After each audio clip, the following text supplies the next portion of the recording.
We still have a few people joining, but we're a little over 100 right now. Just to let you know, you are muted upon entry. If you weren't, please make sure that you mute yourself down in the bottom right of the screen. Let me just show you that real quick in that middle button where it should say unmute for you. So if you keep yourself muted, we would greatly appreciate that when you're not speaking, so as to keep disruptions to a minimum. In the bottom right of your screen, I'm going to jump back over there, you will see the chat button. See where the arrow on the right is pointing up. If you click that chat button, open up your chat box, and underneath that you'll see send to. Hit the down arrow if it does not say everyone, and I see some of you have found it, and that's great. That's what I want you to do. Hit that down button, make sure it says send to everyone. Feel free to jump in there right now and say good morning. Tell us where you're calling in from. That would be great. Make sure that you use the chat to correspond with us today. Mark and Angie and some of the others will be watching that closely, and we'll be able to reply to questions as well as bring your questions to the speakers. So that is how you will interact with us today. If you're having issues, and speakers especially, we ask you to use the Call Me feature when you first join the call, or you can switch it right now by hitting the down arrow next to your mute button and choose Switch Audio and have the computer call you back at either your cell or your home number. It gives you a much better audio quality and does not take up as much bandwidth for your computer. So with that, I think, Mark, that I have covered everything. Just please make sure that you put yourself on mute. We are recording this session, and we will have time for question and answers at the end. You can. One thing I did forget to tell you is that if you wish to see who else is on the meeting, there is that participant button right next to chat. You hit that, open it up, and you can go through the list of participants to see who else is joining you here. Thank you. And Mark, take it away. That's great, Kathy. I really appreciate that. Mark McGranigan from Electric Power Research Institute here. Really appreciate everyone joining. This is this is day 2 of our global DSO platform discussion, and we had a great discussion yesterday with representatives from Europe and India and Russia and Japan and China, and some very good discussion that's recorded. You can go back and check out day 1 from the meeting site. So welcome to do that. Today we're kind of focusing on the Americas. We have representatives from the U.S., Canada, and Brazil that will be talking about some of the challenges facing the distribution system. I'll kind of kick things off here. The sponsors of this event, it came from an idea of Enel Global Infrastructure and Rosseti in Russia that would be useful, given that basically the whole world is facing the same issues of sustainability and decarbonization and climate change and building resilience to climate change. And since we're all facing common sets of problems and the distribution system operator is right in the middle of dealing with these problems, that it would be very useful to organize an event where we could share priorities and basically make contacts that can be a foundation for closer working relationships and information sharing in the future. So we consider this global DSO platform event to be the first event, not the last event, and we're making the introductions, and it provides a basis for ongoing information sharing. So the sponsors, EPRI and E.DSO and Eurelectric, got together and organized the agenda for this information sharing, and I really appreciate the help from my friends Christian at Eurelectric and Roberto at E.DSO for helping pull this together. Roberto kind of emceed the event yesterday. I'll take the reins today, but Roberto and Christian are here and can help with questions as well. Next slide, Kathy. By the way, we have Angie Henniger and Kathy Melton helping us with the logistics here, and we'll get them if we need to. Why don't we start out the way we work with really all electric utilities is with a safety moment to get things started. And I think the safety moments these days are very simple. With the pandemic that we're facing, just I'll encourage and implore, as you're hearing on TV and with your political leaders and everyone else, stay safe and consider your neighbors, wear a mask, have a separation, don't visit people till you've got your vaccine in place. My mom just got hers, which I'm thankful for, and feel much better, and I look forward to when we're all vaccinated. But in the meantime, still a very dangerous situation, and I want to just encourage everyone to take that into consideration in your social habits. Okay, so we're recording this, as Kathy said. Use the chat. People are introducing themselves. That's great. And I see Daniel Brooks just signed on. He'll be very active answering questions in the chat. And I'll encourage the panelists today to watch the chat and feel free to chime in with answers. You can use the @ and the name if you want to direct your question to a specific person. That's no problem, and easy to understand in this chat format. We had a good discussion on the chat yesterday. The chat's recorded as well, and we'll figure out how to make some sense out of that and summarize that when we're putting together the notes from the meeting as well. So next slide, Kathy. So with that, I'm going to have Christian Duchel from ENEDIS, who is the chair of E.DSO at the present time, give you a welcome from the EDSO perspective. Christian? Yes, thanks very much, Mark. Good morning, good morning for some of you at least. Good afternoon for the others, while we have an event all over the world. It was really was a great idea to set up this global DSO forum, and it's well done. It was a very nice day, and I'm sure it will be a very good event this afternoon or this morning for the others. Congratulations for those who took this initiative. This has been said by Mark, together EPRI, Eurelectric and E.DSO, which gathers the main DSOs in Europe. I have the honor to chair. I'm a board member of ENEDIS, which is the DSO in France, but we have a global association all over Europe. So yesterday, with our colleagues from Asia, India, Russia, we had enthusiastic discussions really about digitization, about skills, about resilience, about flexibilities, integration of smart grid, energy sectors, etc. And all these issues tackled yesterday morning are global ones, worldwide issues for the sake of energy transition, of course, but more globally for the preservation of our planet. And as a European Association chairman, on behalf of all members here in Europe, I'm very proud and happy to see that our topics are reaching a worldwide audience. In the energy transition and the whole energy value chain, DSOs are probably those who transform themselves most radically. As leaders in Europe, we are already on track, very active by putting the citizen.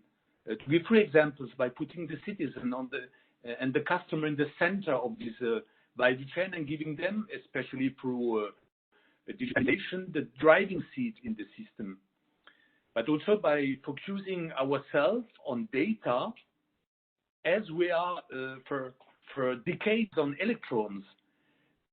And third, by investing massively, not only in CapEx and OpEx, but also in skills, investing in talents, investing in innovation. Leading for us in Europe means allowing, triggering disruptions and quick industrialization of the new ways to generate and consume electricity. Leading for us means providing a resilient network for deploying new technologies, but also for, would say, for the everyday life of our customer. And leading for us means fostering electrification of the world in an affordable, reliable, smart, and sustainable way. But all this, we think here in Europe, and as an association, that this would not be accepted or not acceptable neither by the policymakers nor by the citizen without a clear transparency about the investment needed. This is the main reason, transparency. This is the main reason why Eurelectric and E.DSO together with our respective members, we elaborated a so-called power distribution grid as a critical enabler of European Green Deal study. This study, which was presented a few days ago, aims really to assess the levels and implication with figures, with concrete figures, of the energy transition in the European power distribution grids. We do have the strong conviction that investments in networks are not an option. It's not optional. We cannot, on one side, speak about ambitious climate goals and about wide energy transition, etc. And on the other side, not be clearly transparent and concrete on what does it mean to invest in copper, in transformers, in IT, in software, and as I said, in skills, innovation, in talents, etc. Those investments are compulsory. This is our absolute certainty here in Europe. They are not a kind of burden. These investments are not a burden, not at all. These investments are a huge opportunity to create the new world our children deserve at the end, to create the jobs they want in the future, and of course the cost-effective energy transition the world expects. Those investments with R&D, with digital platforms, we will speak later on about cybersecurity application required, will shape the future and somehow will transform the way we are living together in our cities, in our villages, through energy communities, example, or through by using electrical vehicles, by giving also value to the local flexibilities and giving value to territories at the end.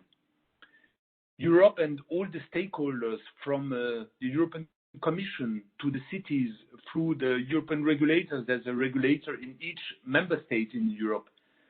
But through, I would say, through the DSOs as companies, as entrepreneurs, are committed to make this huge opportunity and transformation possible and make it fast. As climate change is impacting all of us, we have to face it. We have really to work together, and this is why I'm so happy that this event, Mark said it's the first one. For sure, it's not the last one, yes? Because we have to face it. This global DSO event comes really at the right time. Let me thank in advance those who are going to bring now new perspectives, for sure inspiring testimony, and all together, the DSO worldwide team, we will tackle this global concern. Thank you very much for attending this first and I'm sure very interesting event. Thanks. Thank you very much, Christian. And we will now, we'll feel free to put in a chat if you have questions for Christian or thoughts, but very excellent introductory speech to put things in perspective, and we really appreciate that. I'm going to go ahead and play the talk that Antonio Camasicra from Enel gave yesterday. He was introduced by Roberto, who's right there, Zangrandi from E.DSO. And so we recorded his talk yesterday, so we're going to try to show our IT prowess and play that right now. Yeah. Thank you, Roberto, and good morning to everyone. I am very delighted to participate in the first global platform of leading electricity distribution operators.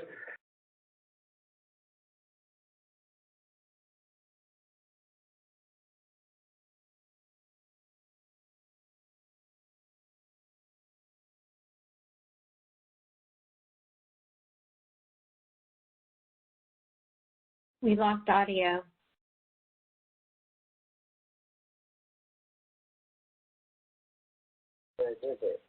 As you all are experiencing electricity, thank you, Roberto. Can you turn? And good morning to everyone.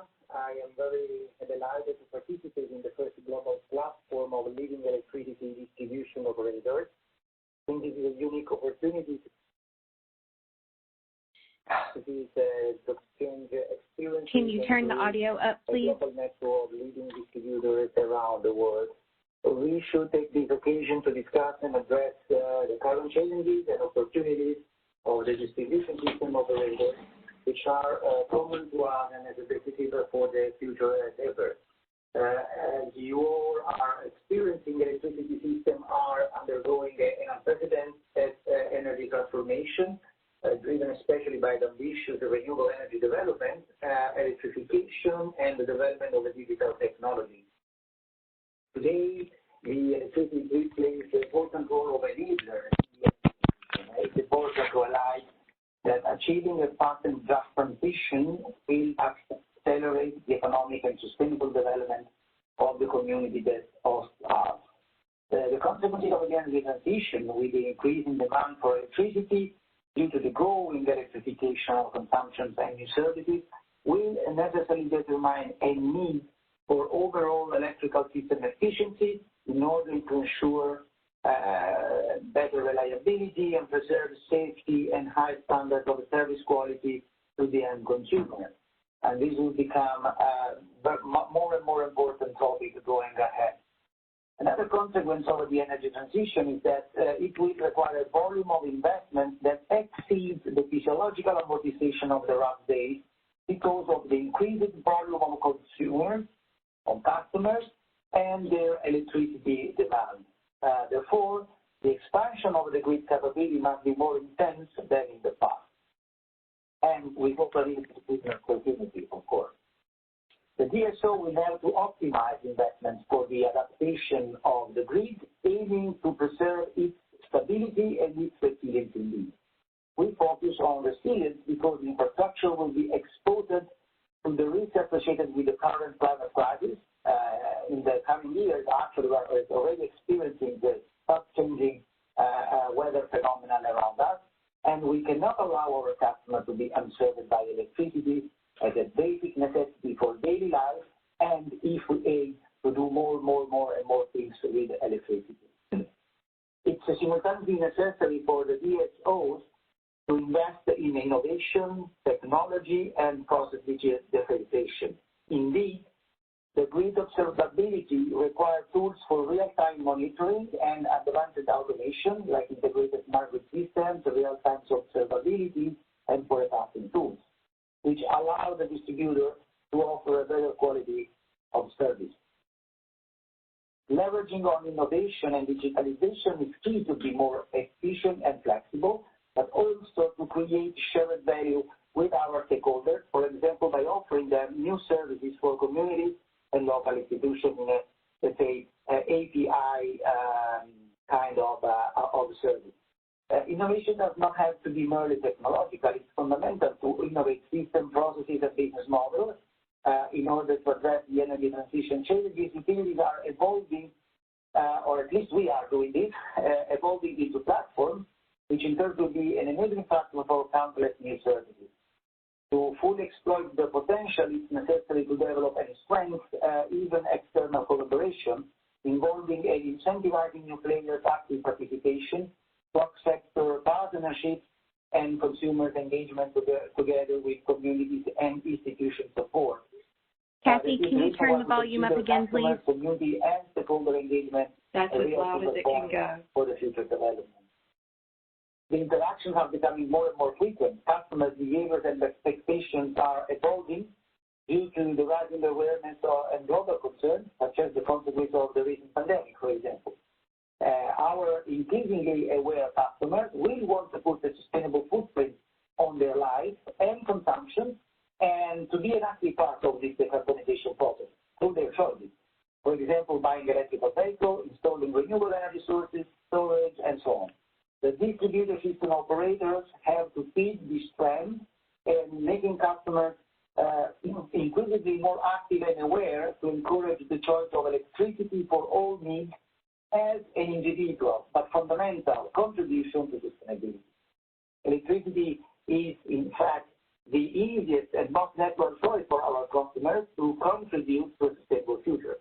As the quality of electrical service has increased, today the life of our customers is more dependent on electricity. They are increasingly digital, immersed in their smart homes, and in the world of information and telecommunications, all sectors whose business strongly depends on the stability of our infrastructure and the quality of our service. So it's our duty to guarantee a 100% availability and reliability of our service. I have to say, at the same time, we aim for a 100% renewable world in the future. That's the same goal we have to have in distribution business, 100% availability and reliability for our consumers. So end customers are and will be more and more participating in the management of their electricity supply, consumption, and local production, like prosumers, for example, thanks also to smart meters. This trend enables new market players like aggregators and encourages the technological evolution of customers, like digital energy meters and fast energy awareness and flexibility services to support the system. In conclusion, the action to be undertaken to achieve the energy transition are at the top of the agenda of the DSO, the EPRI, the government, the national and local authorities, and of course the regulatory institution and bodies. The energy transition imposed a strong adaptive capabilities to the changing environment of the distribution system operators and all their stakeholders, and an obligation to rethink traditional business paradigms. The DSO evolution should be communicated clearly and strongly to the public and to our customers. Although the cost of this transformation will not be reverted to end consumers, they should be aware that a greater share of funds will be allocated to strengthening the grid and revolutionizing infrastructure, but altering the structure maybe of the electricity bill. I conclude my speech asserting that this workshop today is a clear sign of our willingness to all cooperate in designing the further evolution of the DSO central role in the energy context. Promoting our dialogue with a global vision and sharing the best practices will be the main objective of this conference and in the future events. With different experiences and point of views, we will reap the benefit of a global cooperation in order to achieve common goals and to spread the sense of responsibility that we have towards the citizen who, to our infrastructure, aim at a sustainable lifestyle and will place another growing trust on us. Concluding, many thanks to all the speakers, participants, and promoters of this event. I wish a good continuation to everybody and a good work and a pleasant day. Thank you. Thank you, Robert. All right. Sorry about the quality of the sound there, but if you could tell that the themes that Antonio described and Christian described are very much the same, with the customer at the center of the system in the future, and with the increasing amount of our resources that will be distributed and within customer facilities. And as we electrify more and more of the system, the need for a resilient system and a reliable system will only continue to become greater, and we have to plan for that and invest for that, and build the planning and operation systems to support that customer and electrification integration to the grid as we go forward. So thanks for that, Antonio, and we'll hear from you in a moment as well. So just to touch base with the sponsors of this event, Roberto, do you want to give a very short welcome to everyone? Yes, absolutely. Welcome everybody to this second day, which is confirming the great success and interest around this event. And we commit with Eurelectric, EPRI, and many of the participants yesterday in our panel that we shall continue with that, trying to make it a recurrent yearly event to confront the DSO community on a global basis. So I will listen with utmost interest the contribution from this part of the world, and I hope that we shall be able in the near future to combine an extended version of this global platform in order to allow everybody from every part of the world to join in. And we shall work on that with Mark and his good ideas, and with my friend Christian Ruby, Secretary General of Eurelectric as well. We teamed up. Eurelectric is the Federation of the Electric Association in Europe. E.DSO is the association of the largest distribution system operators. EPRI, you know it, is an authority on both sides of the pond, and we are really looking forward to consolidate this cooperation. Mark, the floor is yours as well. Great. And you introduced Christian Ruby, which I really appreciate. I don't know if Christian wants to say a word or two or not, but you're welcome to, Christian. Thank you very much, Mark. Happy to be here as well on behalf of Eurelectric. We think this is an excellent initiative in a time where the major economies are really converging around an acceleration of the global energy transition and decisive action to tackle the climate challenge. And frankly speaking, some of what we're going to do in the coming years is certainly uncharted territory. I sometimes say that the 2020s will be the decade of the DSOs because we are going to witness an unprecedented decentralization of the electricity system, which will increasingly move to the core of the wider energy system.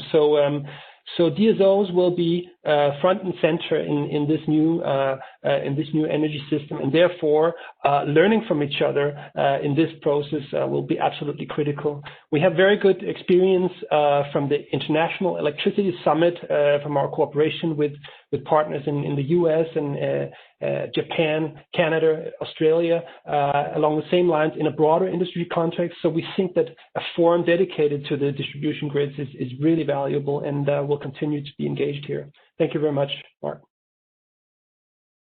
That's great. Thank you, Christian. And I think now we can, the central goal for today is to share thoughts from some of the leading distribution system operators today from the Americas to complement the presentations yesterday. So we can go on to the next slide, Kathy. And why don't I start this with one slide that we like to use at EPRI, kind of representing some of the challenges that we're facing right now. So that's on the next slide, I believe. Yeah, and just to put things in perspective and to complement what we heard from Antonio and Christian, that we're clearly in a time where decarbonization, working towards this low carbon future is a key priority around the world. We, on the left-hand side of this slide, you know, we're in the nearer term, in this next decade, where it's kind of moving forward with technologies that we have a pretty good handle on, more and more renewables, decentralized renewables, energy storage, and electrification. And that strategy is going to get us a good way to this decarbonization. In the longer term, and we're starting to work on this in order to support the longer term storage needs and flexibility, as well as that final bit of decarbonization or integration of renewables, hydrogen and other clean fuels is going to be a critical part of that solution. So these are challenges. And as we're doing this, and as we're dealing with the decentralization needs, we really need to invest in grid modernization and making sure that we can provide the resiliency, even taking into account climate change in the U.S. where we have issues with wildfires, storms. We have to deal with concerns for cybersecurity. And this challenge is going to be met through investment in the grid as well as taking advantage of local resiliency in communities and households and buildings. And that's a challenge to develop the designs and the infrastructure to support that. And in the middle is the way that we can do this without completely and in an optimum way with minimum investment that's required. It's about taking advantage of digitalization and data and sensors and artificial intelligence and data analytics. And so these approaches and this overlay of our investments will help us be able to build this resilient grid that is decentralized in a way that is as affordable as possible. We heard yesterday, and I would encourage folks to go back and check out the presentation that Knut made yesterday on the study that E.DSO and Eurelectric sponsored for Europe, looking at the investment requirements over the next, between now and 2030 of estimated investment requirements of 400 billion euro.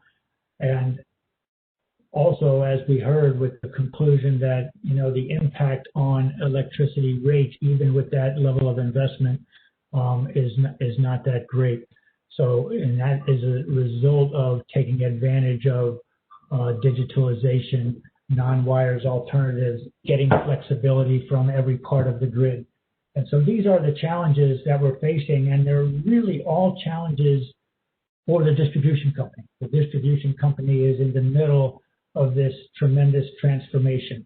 So that's why it's so important that as we tackle all these different aspects of developing the next generation distribution system and planning and operating that system, that we share information about successes and lessons learned and technologies. And that's what we're starting here today. So as we go through this panel and these representatives, we can go to the next slide.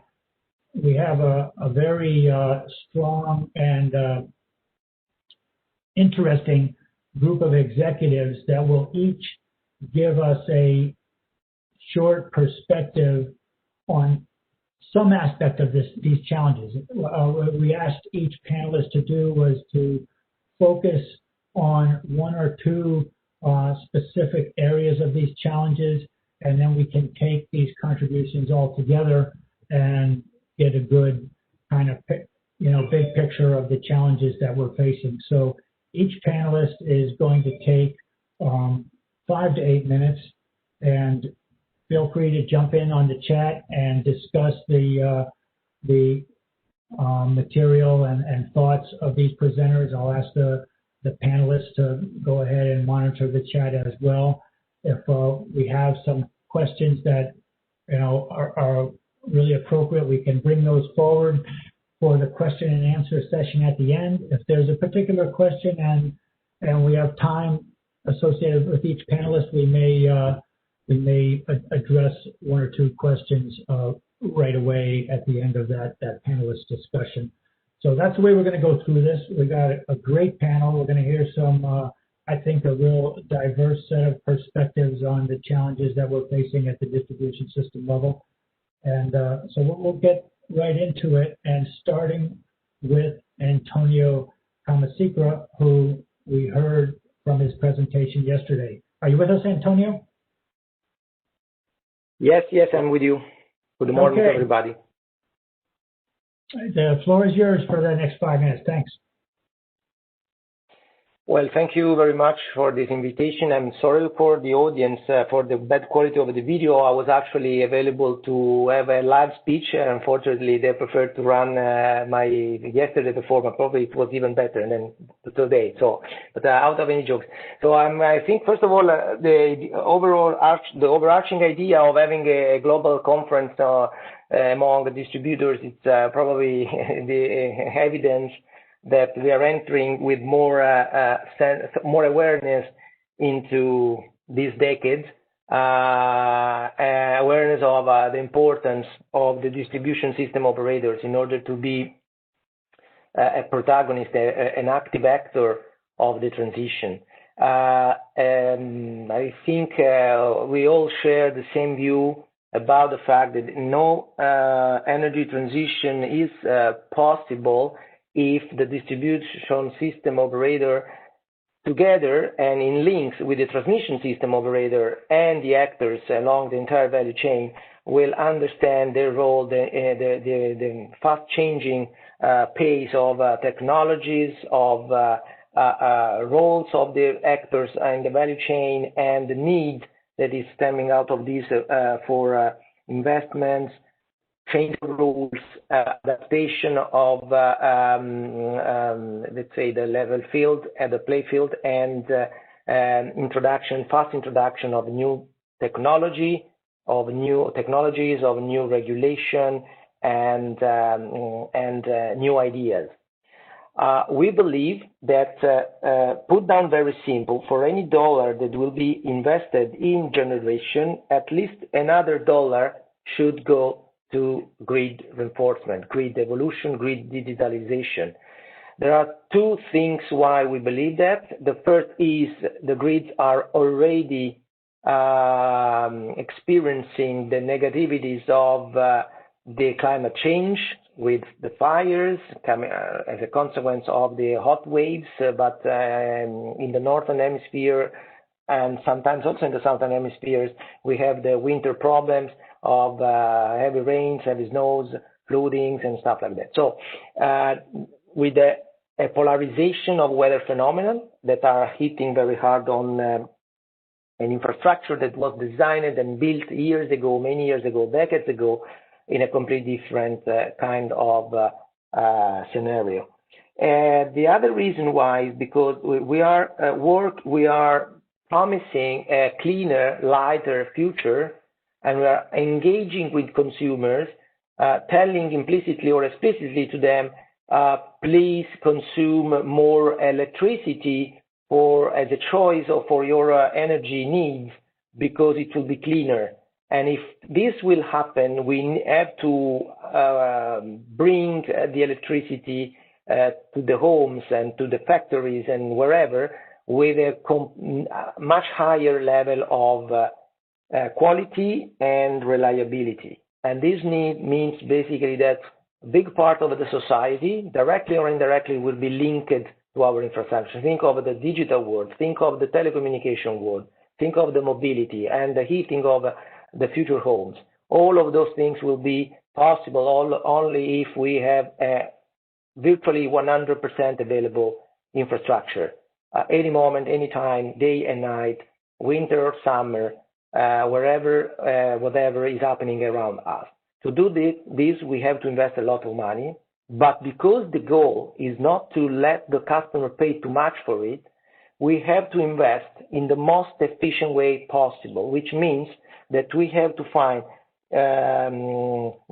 bring into the game a level of digitization that is unprecedented in our industry, and probably it's unparalleled in many other industries around us, because we need to maximize the impact of any dollar invested in the grid, so that for that dollar that the customer is paying, he is getting the maximum in terms of quality, in terms of reliability, and also in terms of sustainability, which means that the grids must become lighter and lighter in the footprint they do have as a territorial infrastructure that is, in any case, impacting on the landscape, on the territory, and in the places where we are hosted.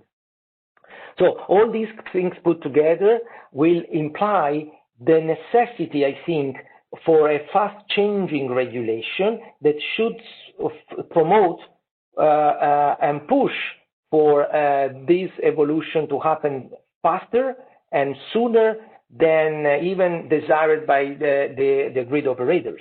So the overall claim for stability of regulation that from many observer or many point of view we sometimes listen, it's in my opinion completely useless or even dangerous, because we have to evolve into a complete different market setup in any piece of the value chain, from generation to distribution, transiting from transmission, of course.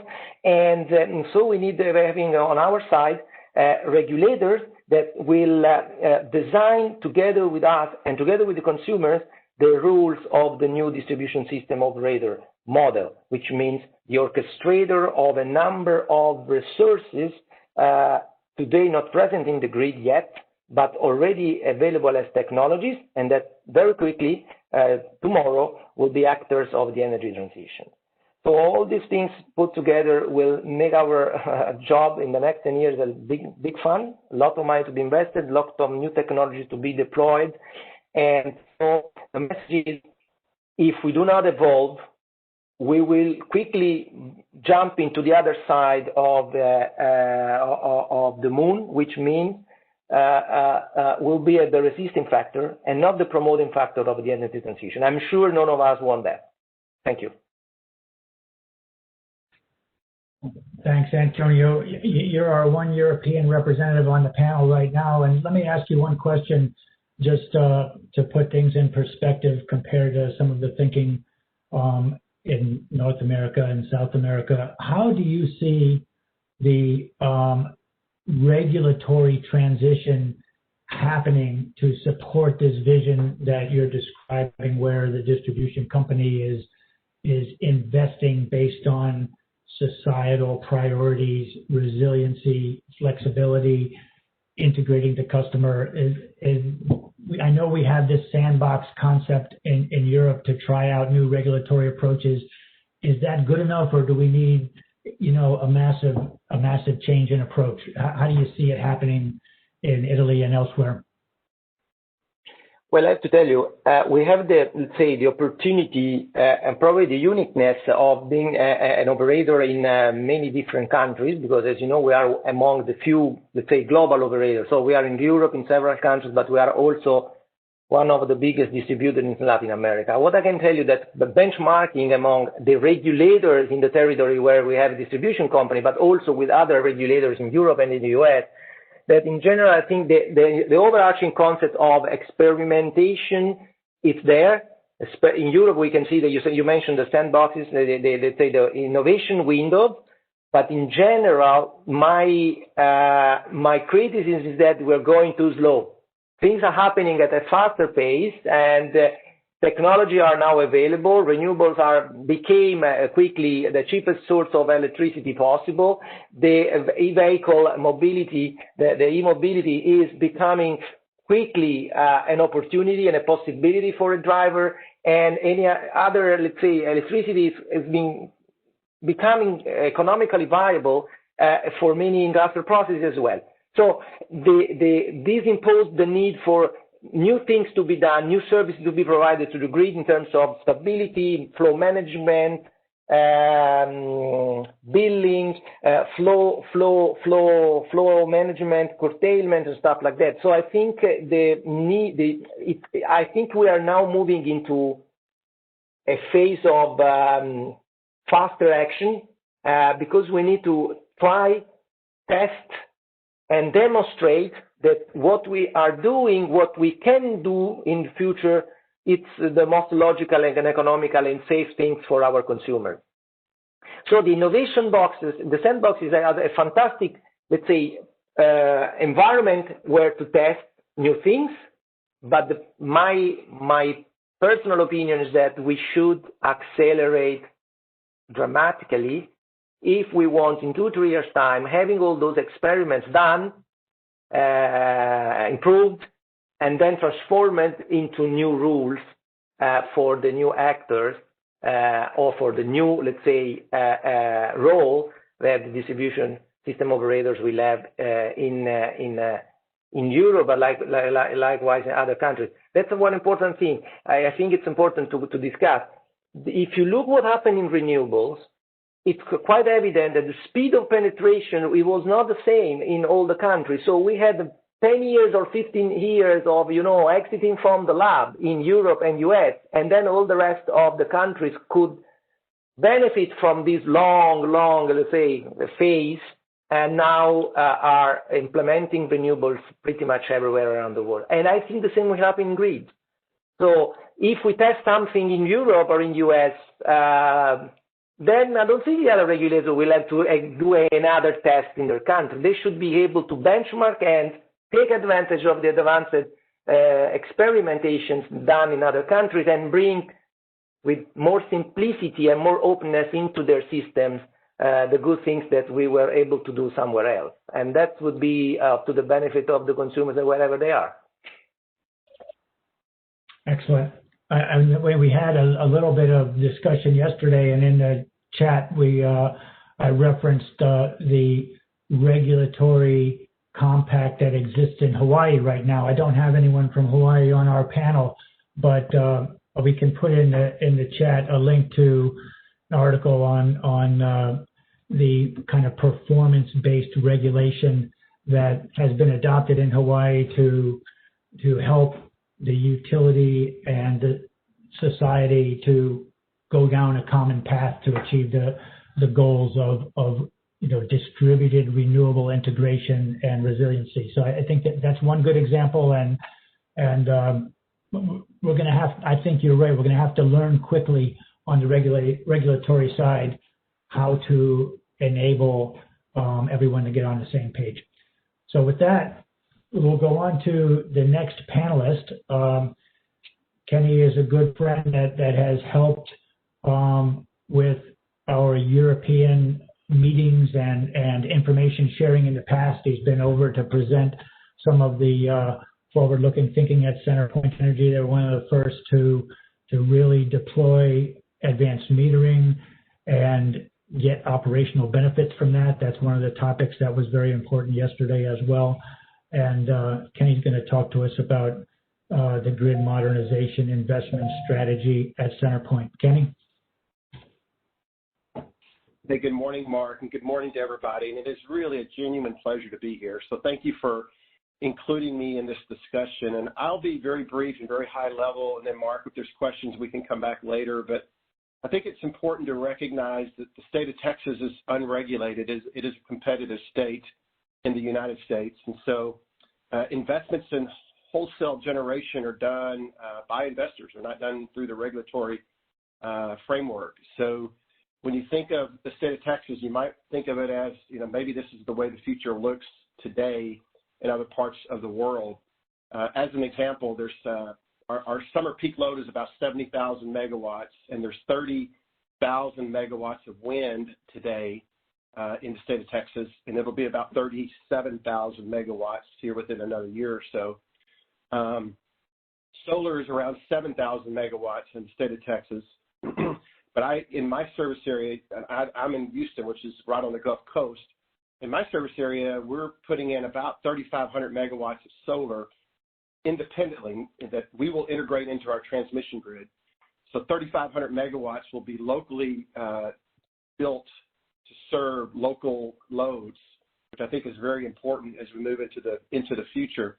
And that's going to grow, Mark. That's going to grow more and more. We're going to see, that's just for the next 12 to 18 months. We're going to see another 3,000 megawatts and then another, because it's a dynamic time now where solar will really change the wholesale marketplace in our state. So when you combine renewables of the magnitude of wind with solar, we all know this in California and other places as well, in the west parts of the U.S., that just, they blend together. It provides a really nice mix of continuous supply.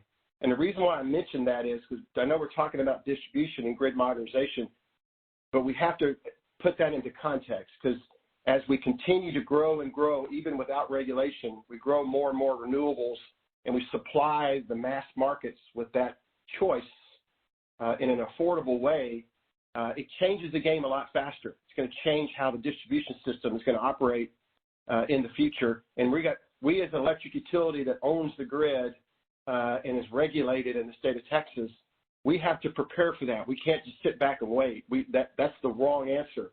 And so this morning, in just my little 5 minutes, I'm just wanting everybody to recognize that this is a good thing. My company is very excited about this. We, as an investment to our industry, we think that we're heading in the right path in a record way that's going to generate more enthusiasm for our business, which I think is really important in modern times and under our current administration here in the U.S. So now it's time to kind of show off our grid and demonstrate that we can deliver that cleaner supply. And if we do it, Mark, and if we do it really, really well, then electrification takes front and center. The electrification of load becomes next. There's no question in my brain. I may not be around long enough to watch it, but the electrification is coming, and it's coming quickly, and I'm very excited about that. And so we as an electric utility, we're modernizing our grid, but we've been modernizing our grid since about 2005, 2010, 2015, 2020, starting with digital meters and beginning the platform with a digital endpoint at every customer's house, whether it's residential, commercial, or industrial. Following that with an intelligent grid that enables us to have a digital view of our operations in real time is very, very important to us. And deeper data and the analytics of that deeper data in real time will allow us to be able to react, respond, and address issues of the future and start thinking about them now as we see more and more of those opportunities. Our work management system works very closely with our outage system, and our customer solutions provide same time information in the real world. When something happens, we can address it, and then we can translate that to a customer solution. So we're on a journey that's going to take another 15 years, Mark, and everybody here that's on this call, to continue to digitize the distribution system to enable the incorporation of much larger electrification, and to do it in a very efficient way. And then on top of that, we talked about climate change, and in Houston, Texas, it's the real thing, and I think most parts of the U.S. it's the real thing. We're 50 miles from the Gulf Coast, and we've had two big hurricanes in the last about 12 or 13 years. One was a big wind event. The other one was a big rain event. Our customers expect us to have a resilient system now, Mark. They don't just act. There's an expectation that we must be wind resistant and we must be water resistant. We don't have a choice in that matter. Again, it's an opportunity for us. And so, I'm looking at 2021. It's my biggest year in capital investments in my company's history. And I look at my 5 years, and in my 5 years, I'm going to spend almost $10 billion in my investments. And we're doing it because we don't replace like with like. I'm not replacing a pole anymore with a pole. I'm replacing a pole with a wind-resistant, water-resistant solution. And our engineers, we challenge them to think differently about how to withstand Mother Nature. And just last summer, we had 6 hurricanes right around my service area. 6, not 1, not 2. We had 6 hurricanes, all of which were very dramatic and very damaging to the infrastructure of our neighboring utilities. And so we can't, those challenges take years to really rebuild the distribution grid. But my message to all of us this morning really is that the distribution grid, is, as Antonio said, it is going to be the front and center. It is going to be a critical part of the future. And we have a new expectation from our communities to make it more reliable, to make it more resilient, to make that grid more digital, where you can in real time, you can hear, see, touch, feel, what's going on. There's no blind spots. We can't have blind spots in our distribution systems anymore. We can't. We got to be able to see everything in real time. We've got to be able to troubleshoot in real time, and we've got to be able to talk to our customers in real time. And so we're all about serving growth. At CenterPoint here in Houston, and also we have a utility in Southwest Indiana. We're about serving growth in an affordable way. We're about improving the grid reliably, really making a big impact in reliability, improving the resiliency of the growth of the grid, but then also telling our customers how great the cleaning of supply into into our load centers, how important that is as they think about electrifying more and more of their load. And then we have the capacity to serve that larger load in the big picture. So, I'm really big about the things that we must do. And at our utility, we will be ahead of these issues. We're going to continue to be focused on making our grid more resilient, more reliable, more affordable, cleaner, and serving the real-time needs of our customers at all times. And so I'm going to stop there, Mark. I think that's plenty to hear in the beginning, but happy to talk about questions later. Yeah, that's perfect, Kenny. Let me throw one at you just to put this resiliency question, expand it just a touch, and that's to the communication infrastructure and your thoughts at CenterPoint on making the communication infrastructure resilient. And as you digitize the system and have more data and more sensors out there, will you continue to kind of maintain your own communication infrastructure and also make the public communication infrastructure as resilient as possible, realizing how critical that is as we electrify also? Yeah, we will, Mark, we will continue to be the owner of our communications backhauling. The backhaul of our data is so critical to our success. It's so critical. The security of that infrastructure is so critical to our success. To me, it's a lot like fuel. If I don't have fuel in my trucks, I can't go get the power back on. So, I own my fuel. I own my fuel stations. We manage the fuel of our vehicles. Hopefully one day that'll be an electrified fleet and we could even have better control. But when it comes to communications in real time, and we're trying to get to the 4G plus environment. We're not fully there yet, but we will continue to work that way. We've always been a believer in owning the backhaul and the infrastructure of data because it is absolutely key to our success, and we have to protect and preserve that and plan it for the big needs of the future. So yeah, that's a very important question. Great stuff. Throw some questions for Kenny on the chat. We'll gather those up when we get together again for question and answer, and we can try to answer them as we go as well. I'm going to go ahead on to Maria. Next slide. Maria Pope is the president and CEO of Portland General Electric.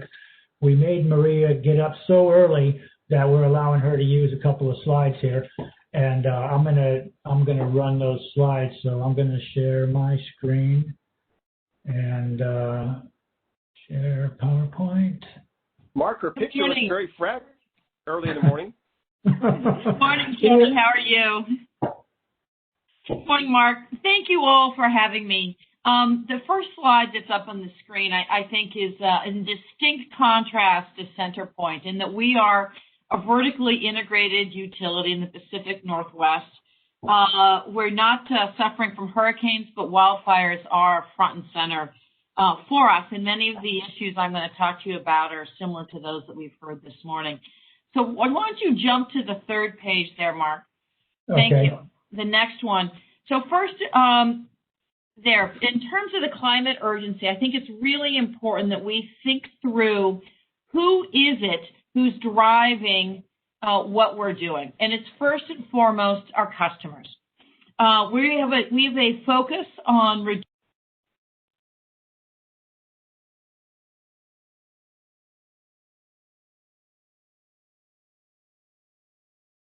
Maria, I believe you may be on mute. I want to mute. Sorry, I beg your pardon.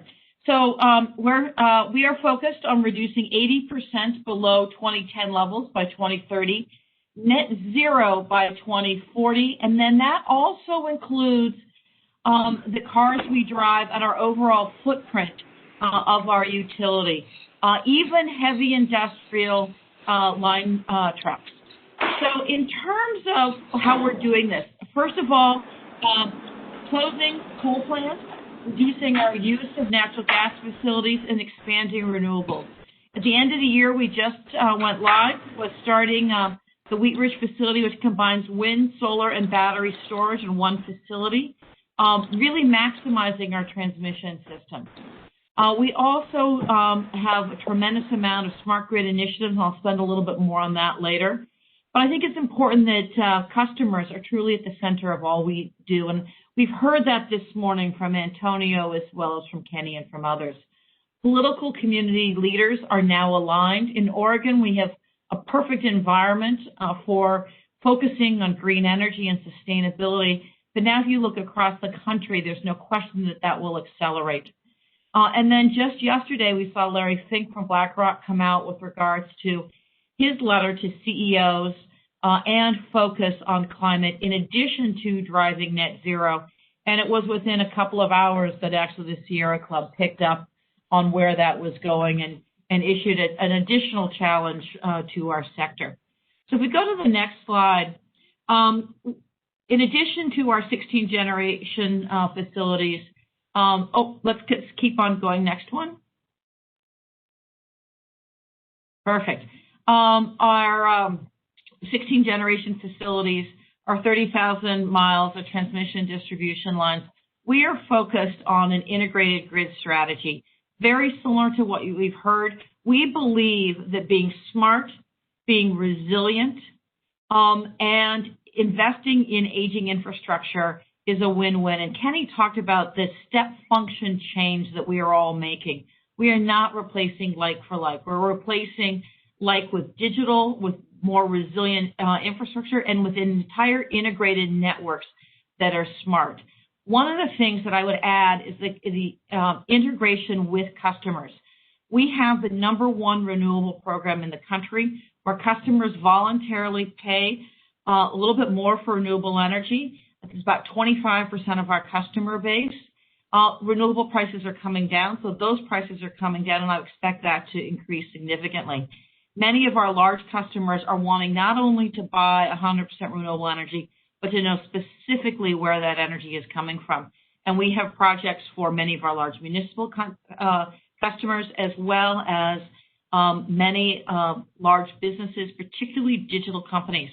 And those large customers are integrating with us in a way that we have never seen before, where we are helping manage their entire energy systems to ensure greater reliability. We've also talked a bit about the changing economics of our system.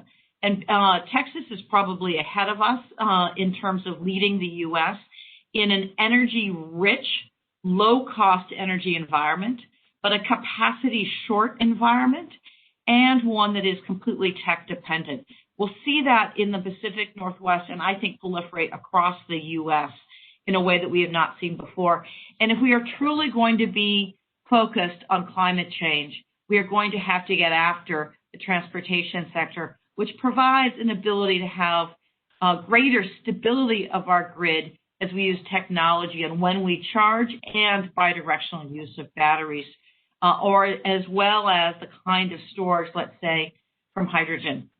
So let's move to the next slide, because I think that this is an increasingly focus of our regulators and others, and that is that reliability and resiliency also equal peace of mind. Resource adequacy is a big deal as we close our dispatchable thermal facilities, run them less, integrate more through markets, rely on pooling in the Pacific Northwest. The Northwest Power Pool is one of the most successful reliability pools on the globe. And we also will continue to see partnerships with technology firms. Sometimes there are customers, sometimes there are partners, and I think that will mean, and sometimes we are their suppliers. I think we will see a much greater integration of that.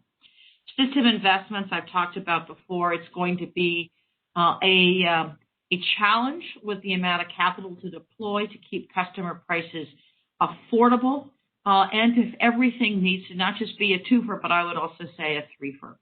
And then using technology. And one of the things I would also emphasize is strategic partnerships.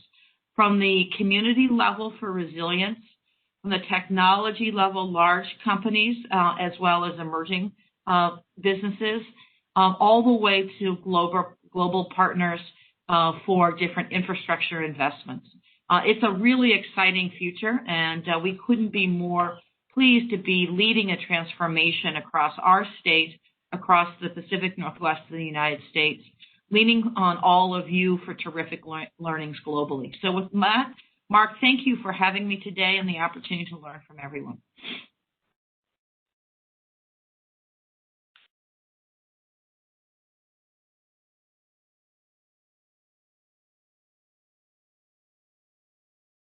So any questions for me, Mark? Or?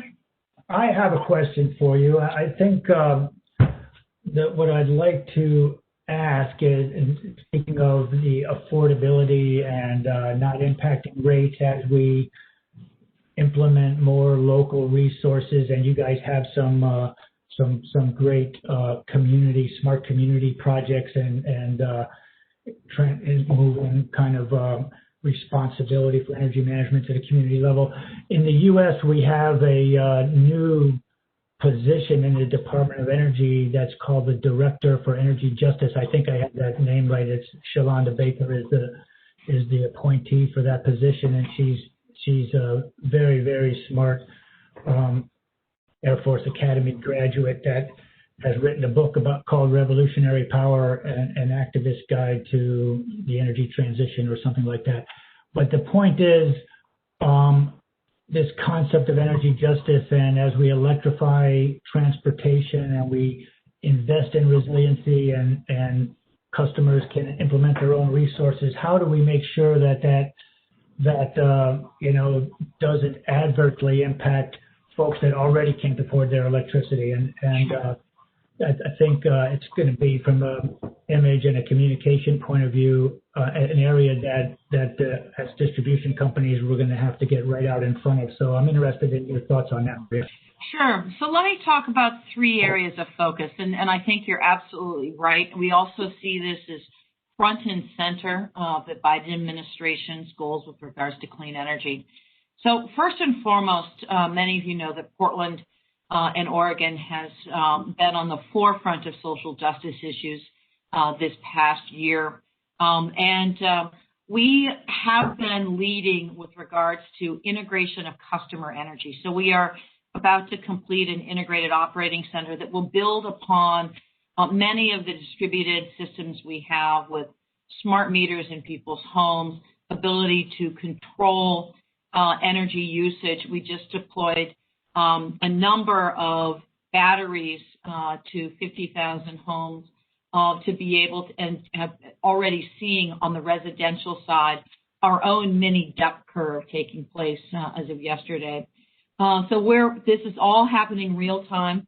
What I think is really important is a concept that we follow that is nothing about me without me. So truly taking the time to engage different communities, many whom are not as familiar with the energy environment or distribution operators, and to make sure that they have a seat at the table and are able to participate and include. And I think that the low-cost solar that we're seeing, even in the cloudy Pacific Northwest, I would echo some of Kenny's comments with regards to the proliferation of those technologies, will allow us to integrate, to be smarter, and to be more inclusive across the spectrum.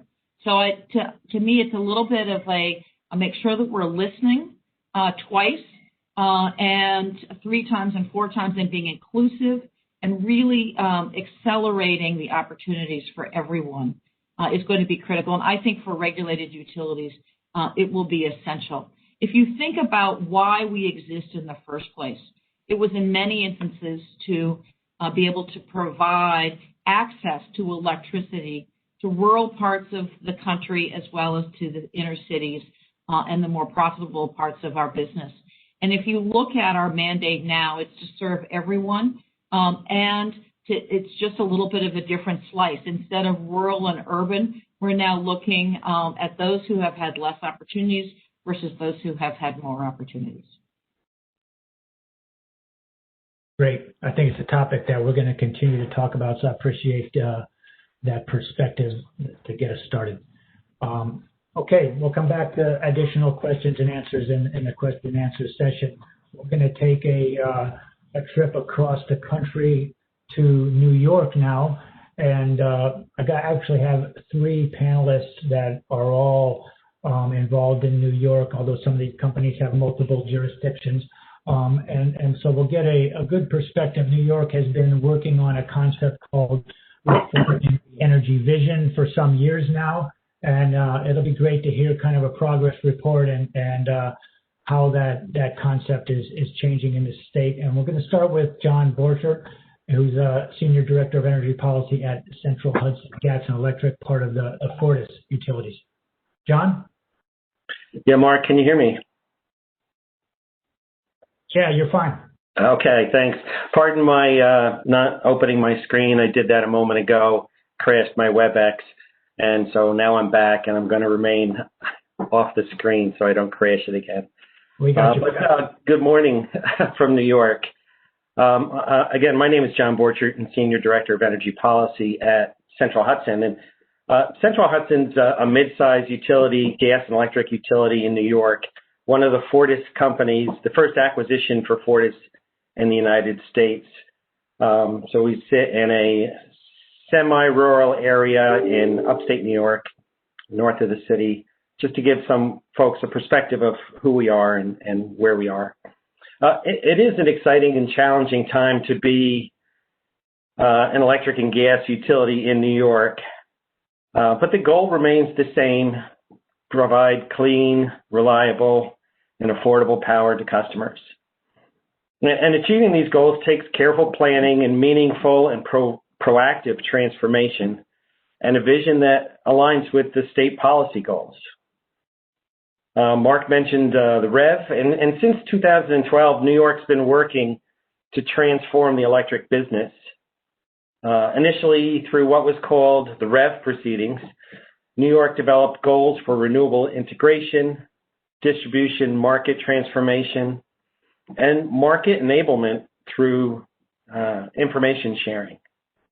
So the utilities in New York have been working both independently, but moreover, we've been working jointly through an organizational setup called the Joint Utilities of New York.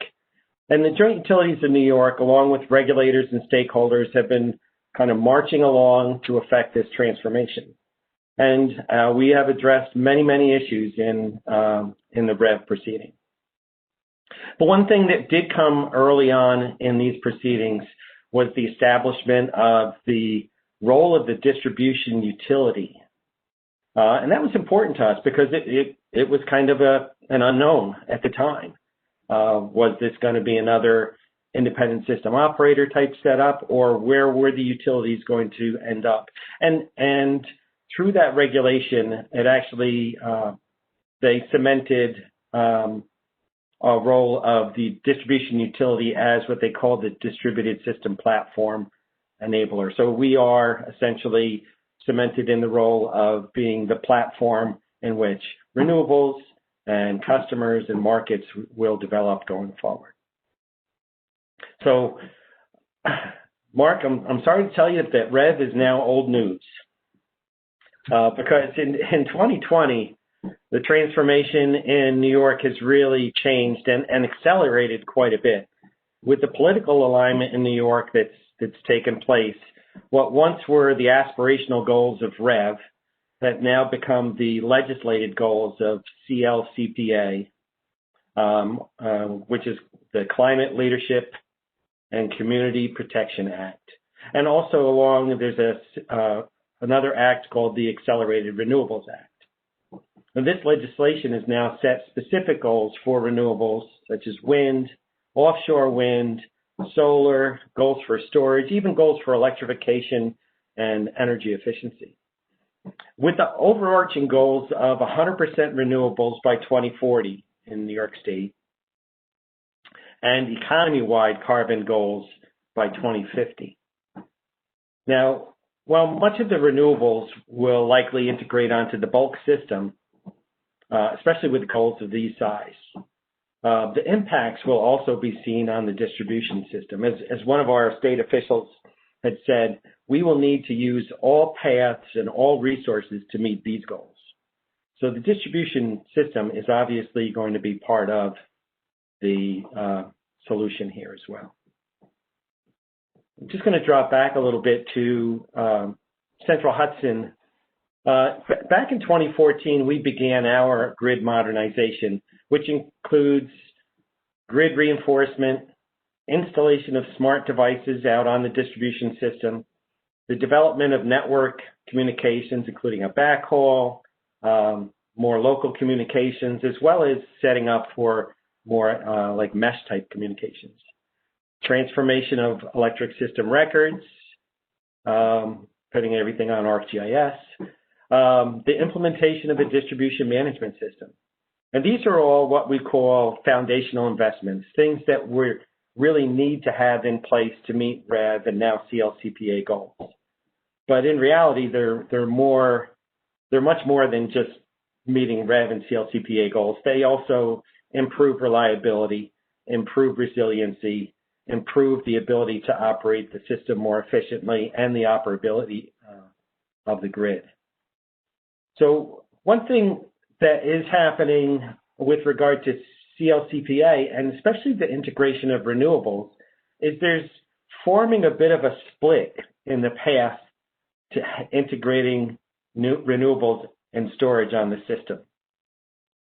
So on the bulk system, through the New York ISO, renewables are installed like any other generator with the understanding that they can be dispatched down as needed for economics or reliability.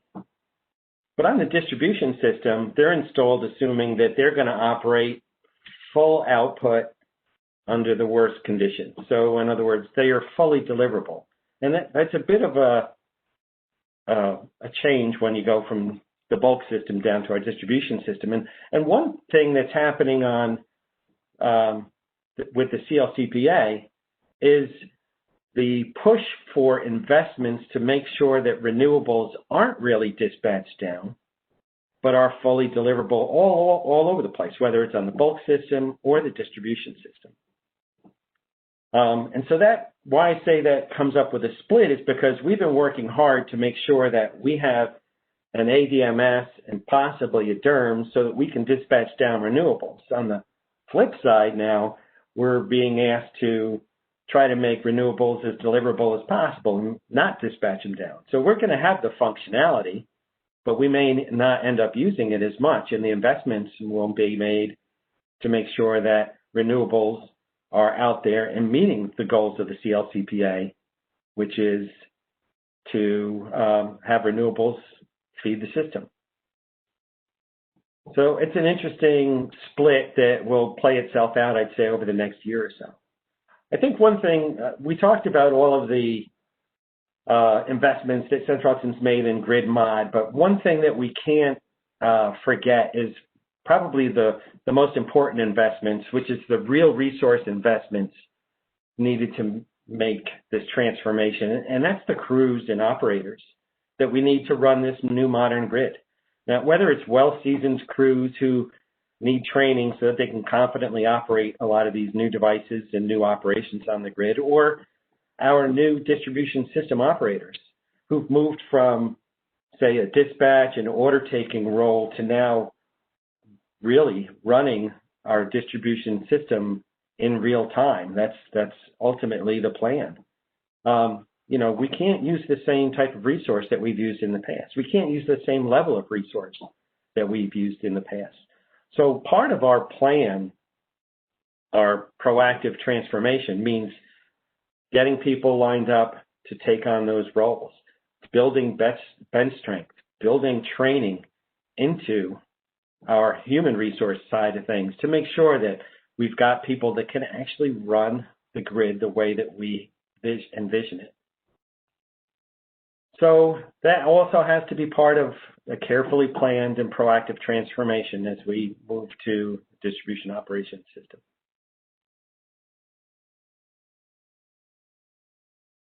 So that's what I had, Mark. Great stuff, John. Hey, I do have a question for you, but I'm going to hold it. the question relates to as you implement the DMS and DERMS and become the kind of the aggregator and manager of all these resources on the distribution system. I'm just curious to, and I know it's a concern in terms of how the coordination with the system operator in New York works, but don't go there because that's on Rob's list of topics to discuss, and we're going to go to Rob next, and we'll come back to that if in the question and answer if you want to jump in on that after we hear from the other perspectives in New York. Yeah, we don't want to steal Rob's thunder at all, so thank you. Exactly. Yeah. Thanks, John. Okay, we're going to go to Rob, Director at National Grid, and very strong contributor as an advisor and leader to our research priorities at EPRI and in the industry overall as part of the joint utilities efforts that John described. So, Rob, I'll turn it over to you to continue the perspective on what's happening in New York and other jurisdictions that National Grid operates. Great, Mark. Can you hear me okay? Yeah, good. Okay, great. So good morning, everyone. It's wonderful to be talking about the exciting future of our industry here this morning. Just a little bit regarding my background. For over 30 years, I've been engaged in the planning and operations of electric distribution systems, directing various engineering and asset management teams. And today I act as an internal consultant within National Grid, leading the evolution of the company's DSO strategy. I personally believe the integration of distributed energy resources will drive the greatest paradigm shifts regarding the operation of the grid that I've seen in my career. And I purposely use the word integration because for my tenure, we've really focused on interconnections. And the real challenge of the future is to kind of address some of what John was just talking about as to whether or not we're building the grid to accommodate DER under worst case scenarios, or whether we're integrating it into an active management system. And me personally, until such time as we have a completely flat load curve, I would think it would be difficult to, or not cost effective to have to build it under worst case scenarios. With respect to National Grid in the U.S., National Grid operates electric and gas businesses in the northeastern United States. The company's electric distribution business operates in 3 states, New York, Massachusetts, and Rhode Island. And the transmission system we own operates within the wholesale electricity markets that are managed by independent system operators. We work with 2 of them, the New York ISO and the ISO New England. Each of the states in which we operate have aggressive clean energy goals, as does National Grid. At National Grid, we aim to achieve net zero by 2050, including the emissions from the sale of electricity and gas to our customers. The company has long been an industry leader in delivering energy efficiency programs and the interconnection of renewable distributed generation for our customers. And it's been said multiple times today, we do believe that the customer needs to remain at the center of all things that we do with respect to DSO. As we continue to seek cost-effective solutions to meet our evolving customer needs, we continue to expand how we are integrating DER into our customer offerings. Today, we include opportunities for DER in our demand management programs. We have non-wires alternatives. We are leveraging energy storage and are really looking forward to the electrification of transportation and potentially some heat in our areas. The integration of these multiple DER services is without doubt going to increase the complexity of the distribution system, and therefore the distribution planning and the operations will require the DSO to more actively manage the grid. Rob? Operators are Yep.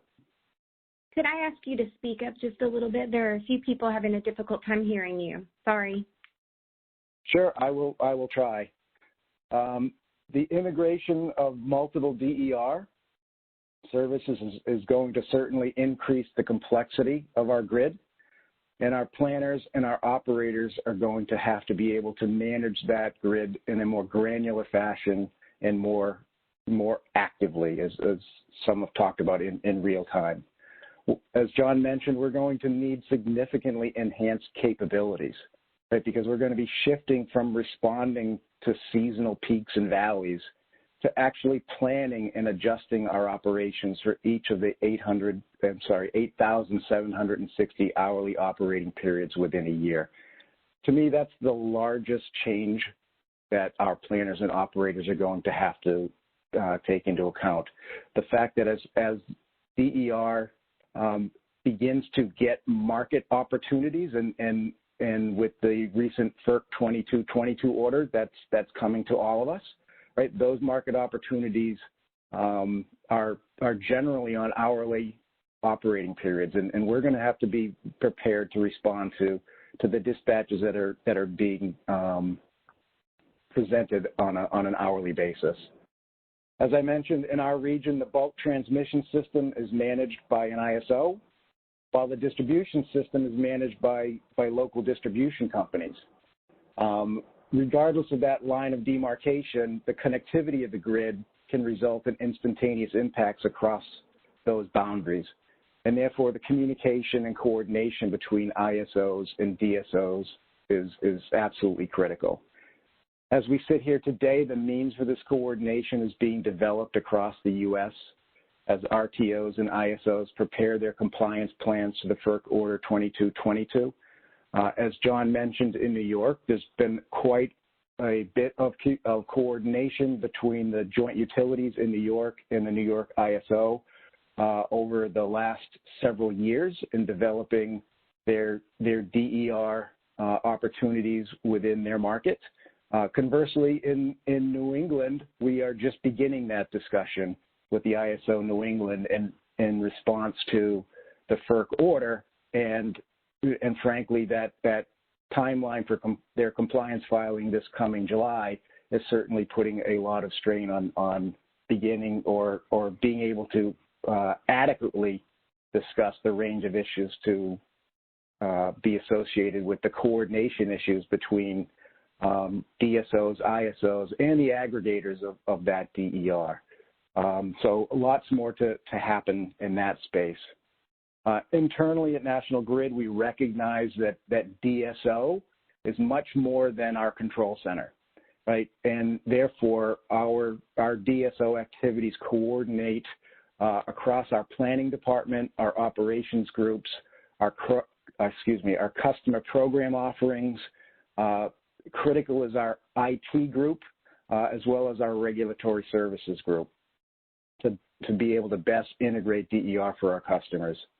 And as others have mentioned already, developing the necessary skills and processes are going to be just as important as the massive investments in technology that have been alluded to by many already today. Key elements of our plan include digitization through deployment of advanced metering infrastructure, the installation of advanced devices for distribution automation, both switches and voltage control devices, our enhanced powered system modeling for our planners, and then the control systems such as advanced distribution management system, and as John mentioned, potentially ultimately DERMS as well.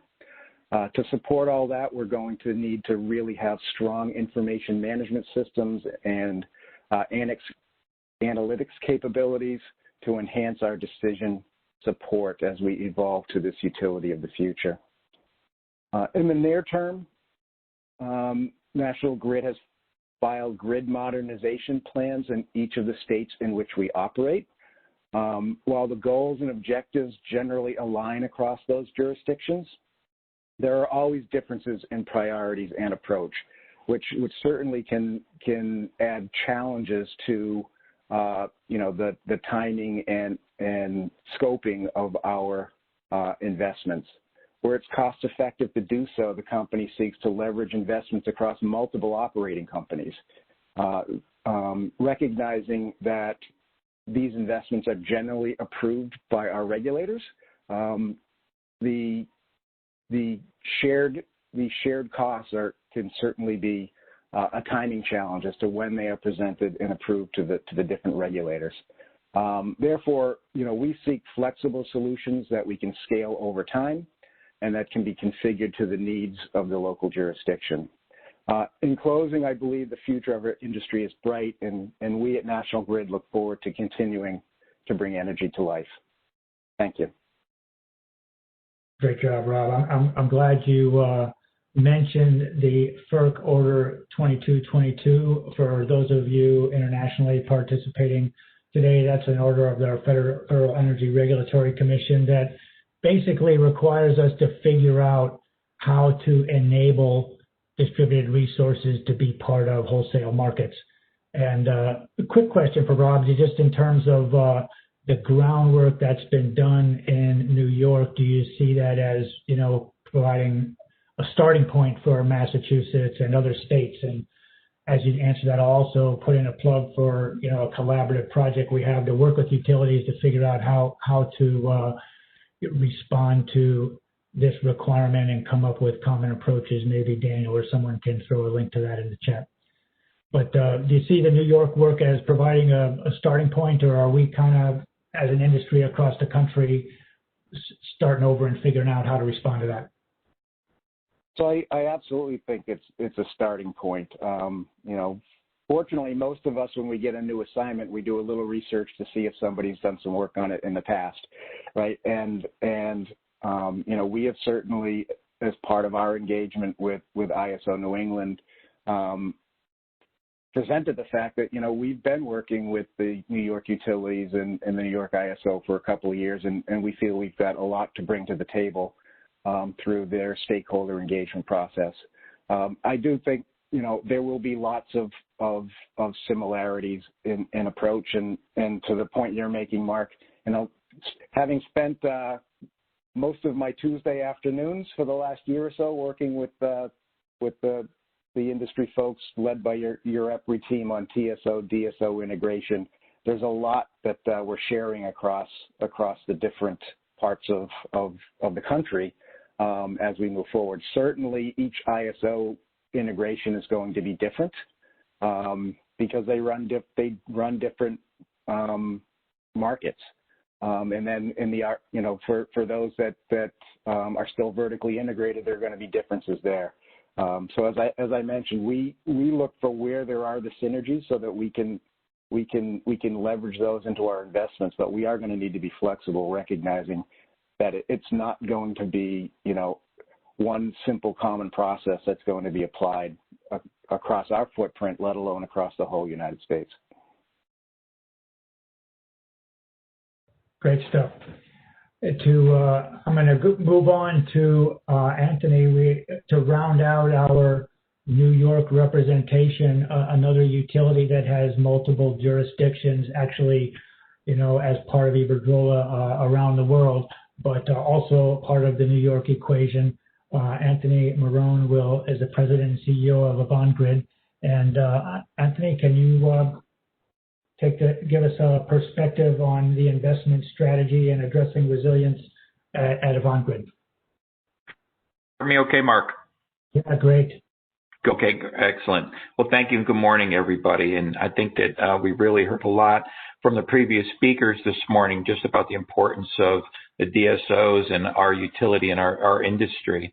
So just quickly, Avangrid and Avangrid Networks, which I'm the president and CEO of, we've got 8 operating companies in the Northeast, 4 of those being electric, operating in 3 states, New York, upstate New York with NYSEG Electric and Rochester Gas and Electric, and as well as in Maine with Central Maine Power, and Connecticut with United Illuminating. And clearly from an investment strategy and when we think about the resiliency, it doesn't take much. The data proves out that the impacts of weather and climate change are upon us. In just the last few years, when we look at our major storms, we've had about a 45% increase in the cost over the previous 2-year average in 2020 on major storms. And sure, we've got the cyclical nature of hurricanes and other significant weather events, But I think what's even more disturbing for us is that when we look at what we consider what we call minor storm events, in New York, we see about a 15% increase year over year and about a 35% additional customers impacted. And those numbers are even greater up in Maine, where we see about a 35% increase in the number of minor storms and about a 35% increase in customers impacted. So the impacts of weather and climate change are certainly upon us. And that really has to be a huge driver of the resiliency investments we make across the system. And so, as many speakers have said before, it's about how do we make sure that those investments make sense and add value for ratepayers along the way. And, the comments before, I think it was by Maria, about making sure that the customers are front and center of everything we do. I really want to accentuate that because we see that. We just came out of a 3-year rate plan, or we're into a 3-year rate plan now in New York. And the investments that the systems need are significant. There's no shortage of investments that are identified and defined for resiliency as well as just across the system in general.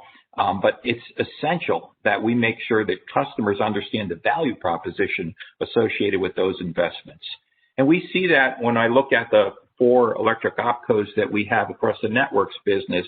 We're in Connecticut. Our utility there, United Illuminating, we have made significantly more resiliency investments over time, and we see the value in terms of the resiliency of the system.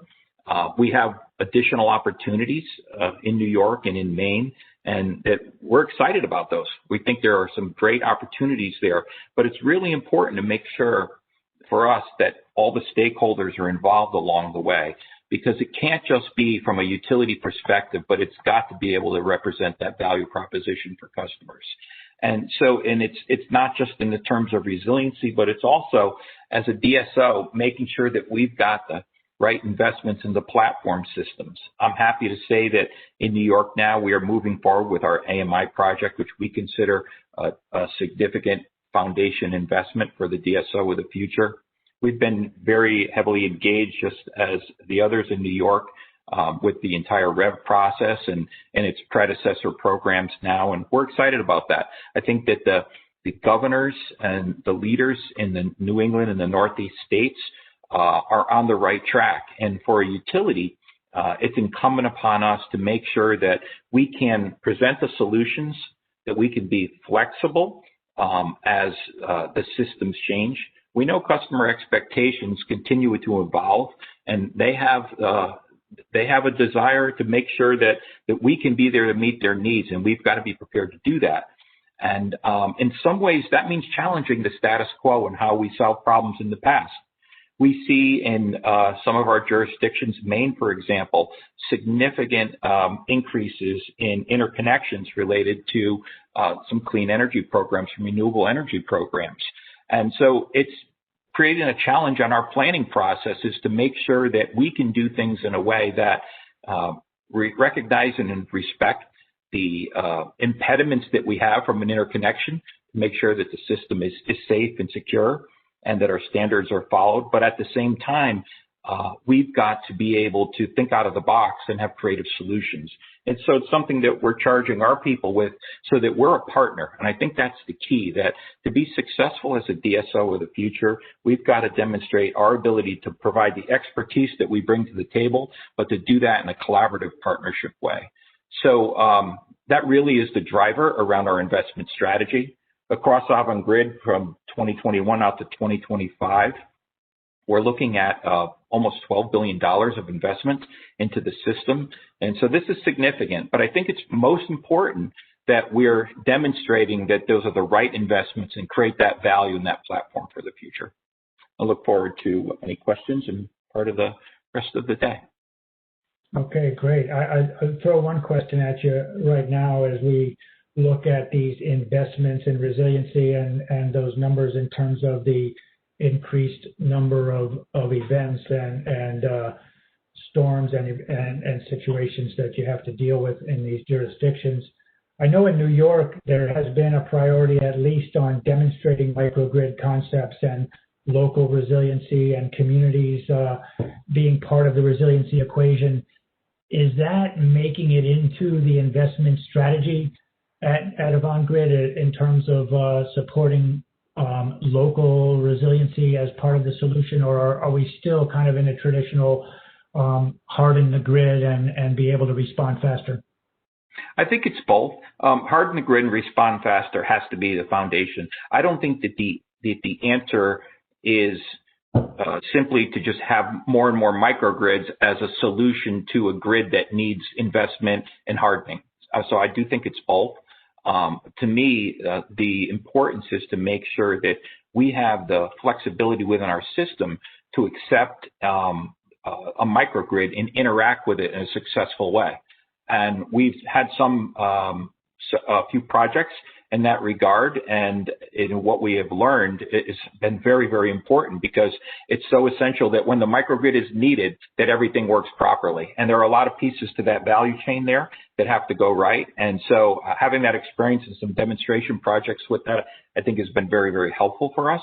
But to me, microgrids aren't the answer to more resiliency. It's part of the solution. Yeah. Very good. We have a question in the chat related to kind of taking into account climate change and looking forward to the number of events even getting more severe. How does that play into your planning, or are we looking backwards or are we looking forwards? I think we have to look forwards, but sometimes looking backwards is a good indicator of the things we have to look forward and do. I mentioned before that we've had different experiences out of each of our OPCOs. So we have been on about a 10-year investment plan in Connecticut coming out of Sandy and Irene of significant investments to harden the system, more increased vegetation management, a big suite of programs and things. And we see the difference now, quite a dramatic difference in the value associated with those investments. It's a smaller system and a smaller OPCO in that case, so you can't just overlay that onto a much larger system like a NYSEG or a Central Maine Power. But I think there's a lot there to learn in terms of how resiliency investments do add value and what that can bring for customers. So it's incumbent upon us as utilities to be able to say, here's what we've learned from one of our other OPCOs or across the industry, and how do we apply that where there's a need to be able to increase the resiliency of the system. And so I think there's a lot there to bring forward. Great. All right. Appreciate it, Tony. We'll come back to the joint session in a bit. We're going to travel back out west again and talk to John Lee, who's the Senior Director at Xcel Energy. And I think in the area of integrating renewables, actually both on the transmission system and on the distribution system, Xcel in both Colorado and Minnesota has been a real leader. So happy to welcome John to talk about some of the challenges that you're facing. John? Thanks, Mark, and good morning, and thanks for asking me to participate. Certainly at Xcel Energy, we're a vertically integrated utility across 8 states. And when we come to integration, it's very different across those 8 states. That's one of our challenges. We had announced, I think in December of 18, the goal to be carbon free by 2050 with an interim goal of 80% by 2030. And so, we are, as a company, are very focused on, moving forward with this transition to a carbon-free electric system, and very engaged in that. And our initial focus has certainly been on, utility scale wind and solar on our distribution system. We're geographically blessed in the middle of the United States, where wind and solar are very abundant and very efficient.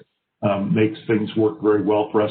But we also understand that distributed energy resources are going to be critical to reaching those goals as well. And so we're focused on those aspects of our business as well. Now, probably my remarks would probably match all the ones that went before me. I mean, I totally agree with the comments that have been made about the many things that as an industry we need to focus on and do. And I think we're all marching sort of down this very similar path. But I want to speak to maybe a little bit of uniqueness at Excel and maybe a little bit about what we've learned. As we've gone down our path, one of our issues has been and the challenges around really a large-scale community solar garden program on our distribution in Minnesota. We currently, by utility standards, I know our volumes aren't all that high. We have about 70,000 systems in our footprint today for DER. And 55,000 of those are essentially rooftop systems in our Colorado footprint that there's basically no issues with. But in Minnesota, we have a community solar garden program that is essentially at net metering rates, so it's very lucrative for the developers. And it came out of legislation in 2014. It took us about 2 years to get the rules right for how we were going to operate those community solar garden programs. And all of a sudden, in September of 2016, we had over 1,000 applications all lined up to go that we needed to integrate into our system. And in those applications, 1 megawatt to 5 megawatts on the distribution system. So a very unique challenge. What that has resulted in is about 800 megawatts currently on about 15% of our Minnesota feeders. And that's the challenge. The challenge has been that, that represents about 130 feeders, 140 feeders that has 800 megawatts on it, and another 100 megawatts that are in queue. The way the rules are set up, all of these applications are clustering in a very small part of the system. And those high penetration levels are the challenge. We currently have queues, even at full hosting capacity, that are still 15 applications deep. And so those certainly represent those challenges. We've learned a lot. I mean, obviously, we've been successful. We've got the 800 megawatts on. We've made this transition over the last several years to build these systems and integrate these. And of course, as mentioned earlier today, those integrations are fully available. So we plan for them to operate 100% of the time, no curtailment, and we're going down that integration path. And so we've learned a lot through that journey. As we've gone through that process, we've been challenged kind of every step of the way as we've worked through the rules together with the stakeholders, with our regulators and with our developers. We've jointly worked through those rules, and we've learned a lot as we've gone along. Certainly, as we've looked at that integration level, I will note that our data and our ability to model the system, the distribution system, has become more and more critical as we've gone along. At those very high penetration levels, your models are critical to get it right, to make sure that, as every utility, we have that same goal of, safe, reliable operation of our system is first and foremost. But second is to ensure that everything works for all of us. And that's been a focus of our effort, is to make sure that happens. And so, as we've gone through, I certainly would second the notion that you do have to change your mindset. We've had to do that as a company. We've had to move towards the vision that this is a partnership with our stakeholders, and that we have to engage with them regularly. We have to have the working groups and the stakeholder sessions that work through these issues to get the rules right. And the rules are extremely important. Certainly, from the external stakeholders, we're being pushed to take our system to the thermal limits of our facilities, which doesn't leave you a whole lot of operating room or planning capabilities. And so you have to work towards getting those rules right as we go forward. And having that flexibility to be able to operate the system is key. And you've got to make sure that everybody understands this. There's a lot of lessons to be learned by everyone involved in working through these issues. The planning criteria, that's something that evolves as we go forward. Our company today, and in our footprint, we're very much what I call cost causation principled, which means basically the causer pays the freight to do the interconnection work. But there's also a vision that's there that we will plan for the future and we will build towards capabilities that enable these types of interconnections. And so, we're balancing those things out. Just to speak to what we're doing from the future for a little bit, we're doubling our distribution investment over a 5-year period. So we're making substantial investments in our distribution system for these types of capabilities. We're focused on, today the foundational elements that others have spoken to. We're installing an advanced distribution management system across our footprint. We're focused on AMI with distributed intelligence. We're focused on our communications network, building a field area network to support our communications, both for our AMI system, but also for our communications with all of our devices, and to give us that visibility and control that's critical to being able to operate a system in these kind of environments.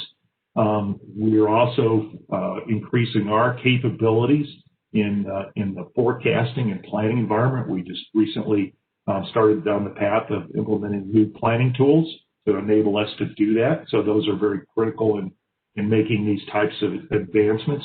And we will continue to use, leverage technology. We know, example, in our interconnection processes, we need more automation to be able to do it in a timely and accurate manner.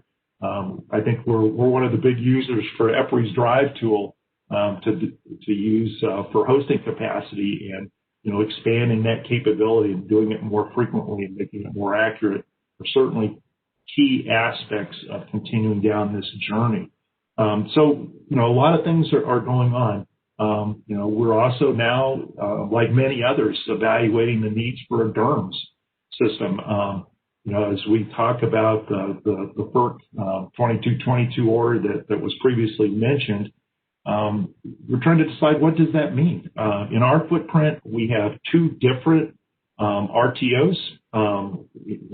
Texas and Minnesota are very different. In Colorado, we don't have a market. So what those different areas are planning are very different, and how we're going to justify the capabilities and the cost to build out these systems, and how we work with our regulators to move down this path and make those additional investments are going to be key. So, this idea of working closely with the stakeholders and with our regulators and everyone involved is really critical to moving this forward.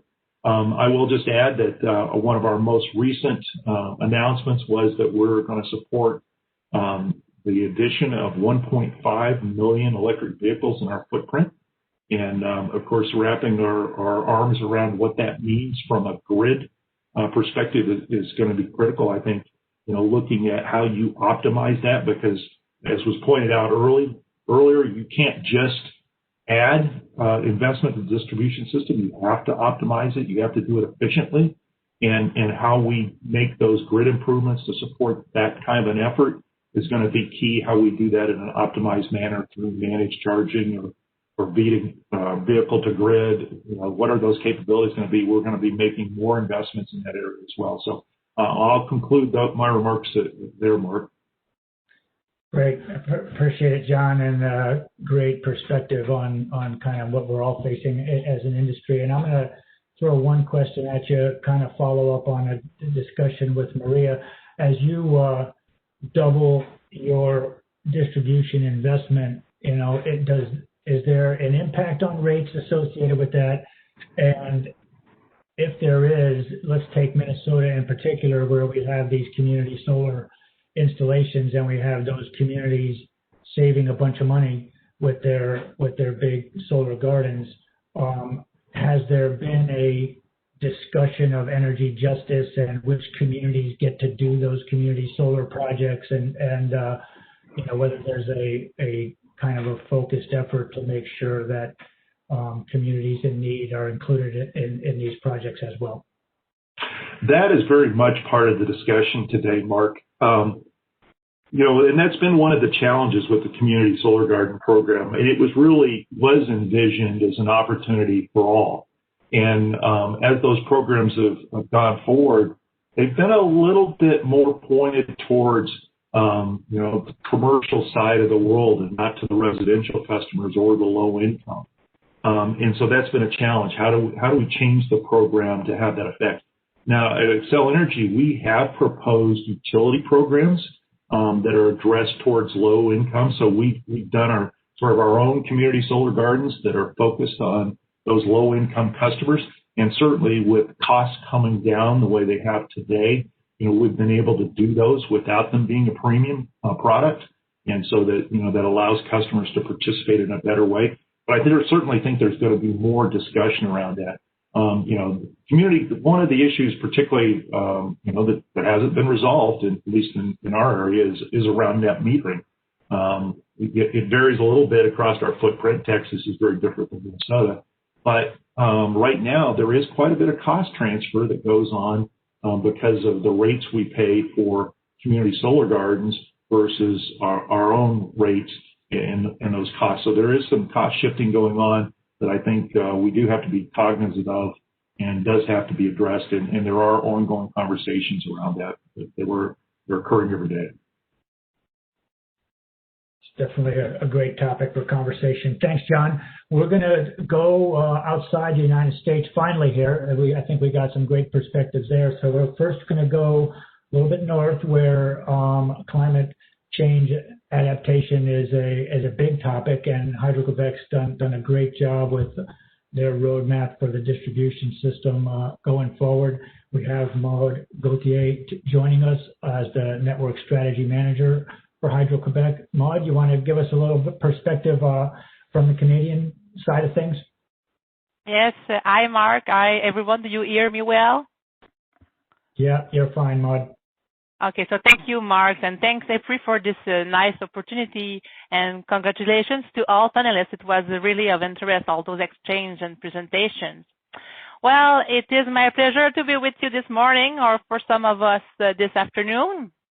Well, first, let's introduce myself. My name is Maude Gauthier, and I'm working in the distribution area for Hydro-Québec here in Quebec for the past 15 years. I am actually the manager of the team called, as Mark said, Grid Evolution in Hydro-Québec. And this team is mostly composed of engineers, and we are responsible of what I would say, the taking care of the grid of today and build the grid of tomorrow. So quite a big challenge, I would say. And we are currently involved in planning, operational tools, assets, management strategies, risk analysis, DER integration, and so on. And we need to make all those pieces of puzzles fit together to put and to show what will be the next steps for our grid. Well, being in the last speakers is quite of a challenge for me. I do not want to repeat what has been discussed earlier. I do confirm that we did face at Hydro-Québec the same issues as other utilities, and we did agree to the same ambition objectives. We want to improve reliability, address customers' expectations, and keep costs as low as possible. Well, facing new technologies such as DER, storage, or microgrid, but also the new possibility of load control, this opened to a new way of managing our grid. And Quebec is not that different from other utilities, but I would say that being green, having clean energy at low cost and being regulated, we might have a little respite compared to others. Nevertheless, there will have to be an acceleration towards those solutions one day or another, and we need to be prepared and be flexible to integrate those technologies. So today, I chose to share with you our resilience plan in Hydro-Québec going through this transition. As many other utilities, we came in the past years to an evidence. Our grid has been updated in the last 80s and is getting older. We can now confirm an increase in our reliability indicators. Not looking only to SAIDI or SAIFI, but we are getting more than 53,000 outages a year, mostly on our aerial networks. Our 120 kilometers of aerial system. So Oregon is being attacked year after year by bad weather conditions, wildlife, and trees and vegetation. Here in Quebec, wet snow and ice storms are becoming more frequent and leads to important outages. So we can now confirm that this deterioration of our reliability can be explained, of course, by the aging assets, but also by the important lack of maintenance and vegetation management. And obviously, all this is conjugated with climate effects. So of course, this situation puts more and more pressure on our working force. In the last 5 years, the time spent on outages has more than doubled in Hydro-Québec. And we can say that we are in a spiral. Maybe for some of us it wasn't evident, but now we can say that we all came to a common awareness of the situation, and we need to take some action. In 2019, our organization has set itself an ambitious objective to reduce outages by 50%. In response to this expectation, we have tabled a recovery plan, a plan that would reduce outages and gives back working force. This plan consists of 4 actions, and make sure this will make common sense for you. The plan wants to intensify vegetation management, intensify maintenance on the aerial grid, enhance our weakness, and finally rebuild a resilient network. This ambitious plan will be integrated gradually, of course, but it is planned on 5 years, and we aim to repair more than 60,000 kilometers of our most damaged aerial feeders. We also want to review wildlife protections over our aerial transformer, over 400,000 aerial transformers, and review protection scheme on more than 1,000 feeders. Finally, at last but not least, we need to evaluate the opportunity to review our architectures. So we need to see if we should consider rebuild with recovered conductors, light burial networks, or replace some of our medium voltage by a low voltage distribution. And all that by introducing those new technologies. By introducing those new architectures, we expect to prepare our next phase, rebuild a resilient grid. This recovery plan, of course, is not free. More than 200 million over the 5 next years, not counting the vegetation management, but we came to a point that we can justify that being proactive can be economical and will pay back to our organization. This plan is the first step towards a renewable network strategy. An interesting input in this strategy will be the impact of climate change. In a few words, in the past year, we contributed to Hydro-Québec vulnerabilities analysis to climate change. This analysis is the first step in the emission of an adaptation plan. The scope of this plan covers all assets and activities throughout our enterprise. I can say that going through generation, transmission, distribution assets and activities is quite of a challenge. I would say that the beauty of this exercise relies more in the common awareness than in the vulnerability study itself. Having listed one next to each other assets and activities vulnerabilities gives us a common perspective of our risk to climate change and bring new relations and may influence the means of mitigation. We have not completed our adaptation plan yet. This year, we will go through our main risk and evaluate mitigation alternatives. But with this first step, we now have the leverage to address those discussions as a diversified team, but also with our customers and partners who have the same questions and may be a part of the solution. Well, in conclusion, I would say that this climate change needs to be included in our process. There will now be an input to consider, but more than that, it will also launch to new opportunities and towards new partnerships and may open the path to rebuild the grid of the future. Thanks for the attention. If you have any questions. That's great, Marg. The challenges that you're facing from a reliability point of view have to be taken in combination with all of the other investment challenges that you have, and I know that's part of the strategy at Hydro-Québec. I think I'll ask one question kind of related to decarbonization strategy. You already have a system that's dominated by renewables, since you have hydro generation, that's the pretty much the source. So I'm wondering how that might be accelerating the push to electrify transportation, since that would be probably the biggest impact you could make on decarbonization. And if you are making the push towards electrification of transportation, is that adding to these investment requirements for the distribution grid?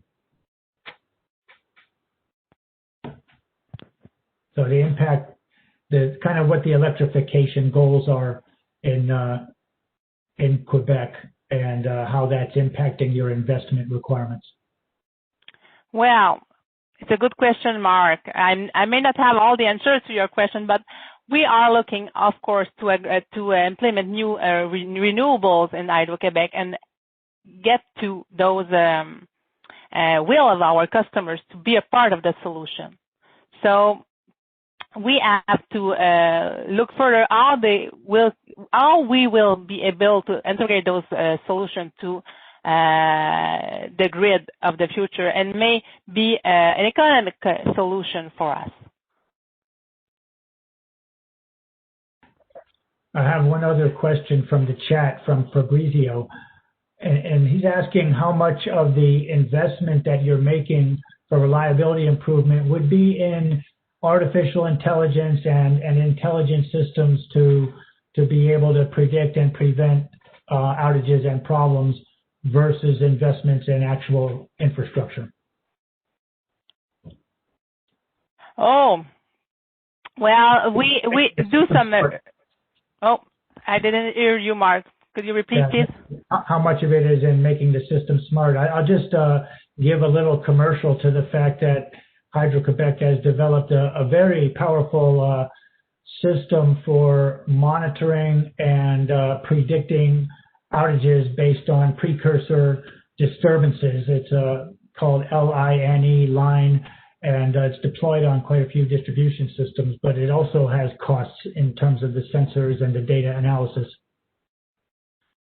Yeah. And we do a lot of improvement in the past years about AMI data, with AMI data in the operational.